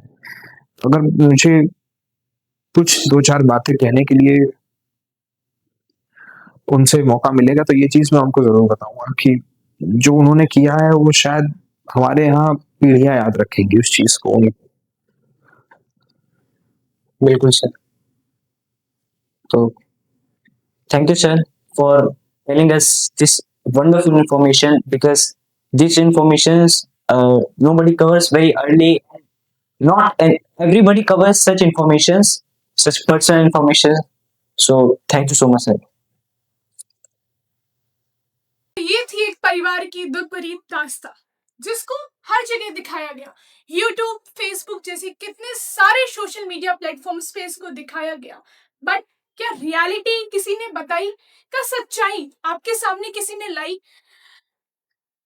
जैसे ही अटैक हुआ, पहलगांव अटैक के बाद सारी इन्फ्लुएंसर्स एंड कंटेंट मेकर्स को एक टॉपिक ऑफ कंटेंट मिला। The reality they won't want, उन्हें बताना भी नहीं है। और आज की जनता, हमारी सो कॉल्ड मॉडर्न सोसाइटी के मॉडर्न लोग भी इसी पे बिलीव करते हैं। उन्हें रियलिटी से कोई मतलब नहीं है। They just wanted to know, they just wanted the funny memes, उन्हें एंटरटेनमेंट चाहिए। अगर आज हम कोई भी केस को लें, उसमें इन्वॉल्व एक फीमेल विक्टिम को ब्लेम किया जाता है कि तुम्हारी वजह से ही हुआ। हम लोग एक एक्चुअल क्रिमिनल को छोड़कर उस फीमेल विक्टिम के पीछे जाते हैं। If I talk about the blue drum, the Meghalaya honeymoon case, and many more cases are there, जिसमें एक एक्चुअल क्रिमिनल को छोड़कर हम सब लोग उस फीमेल विक्टिम के पीछे जा रहे हैं। बात उस फीमेल विक्टिम के पीछे की जाने की नहीं है। बात है, क्या हमारे सामने रियलिटी आ रही है? क्या हम उस आधुनिक भारत के आधुनिक लोग हैं जो हम उस सच्चाई को सामने ला पा रहे हैं?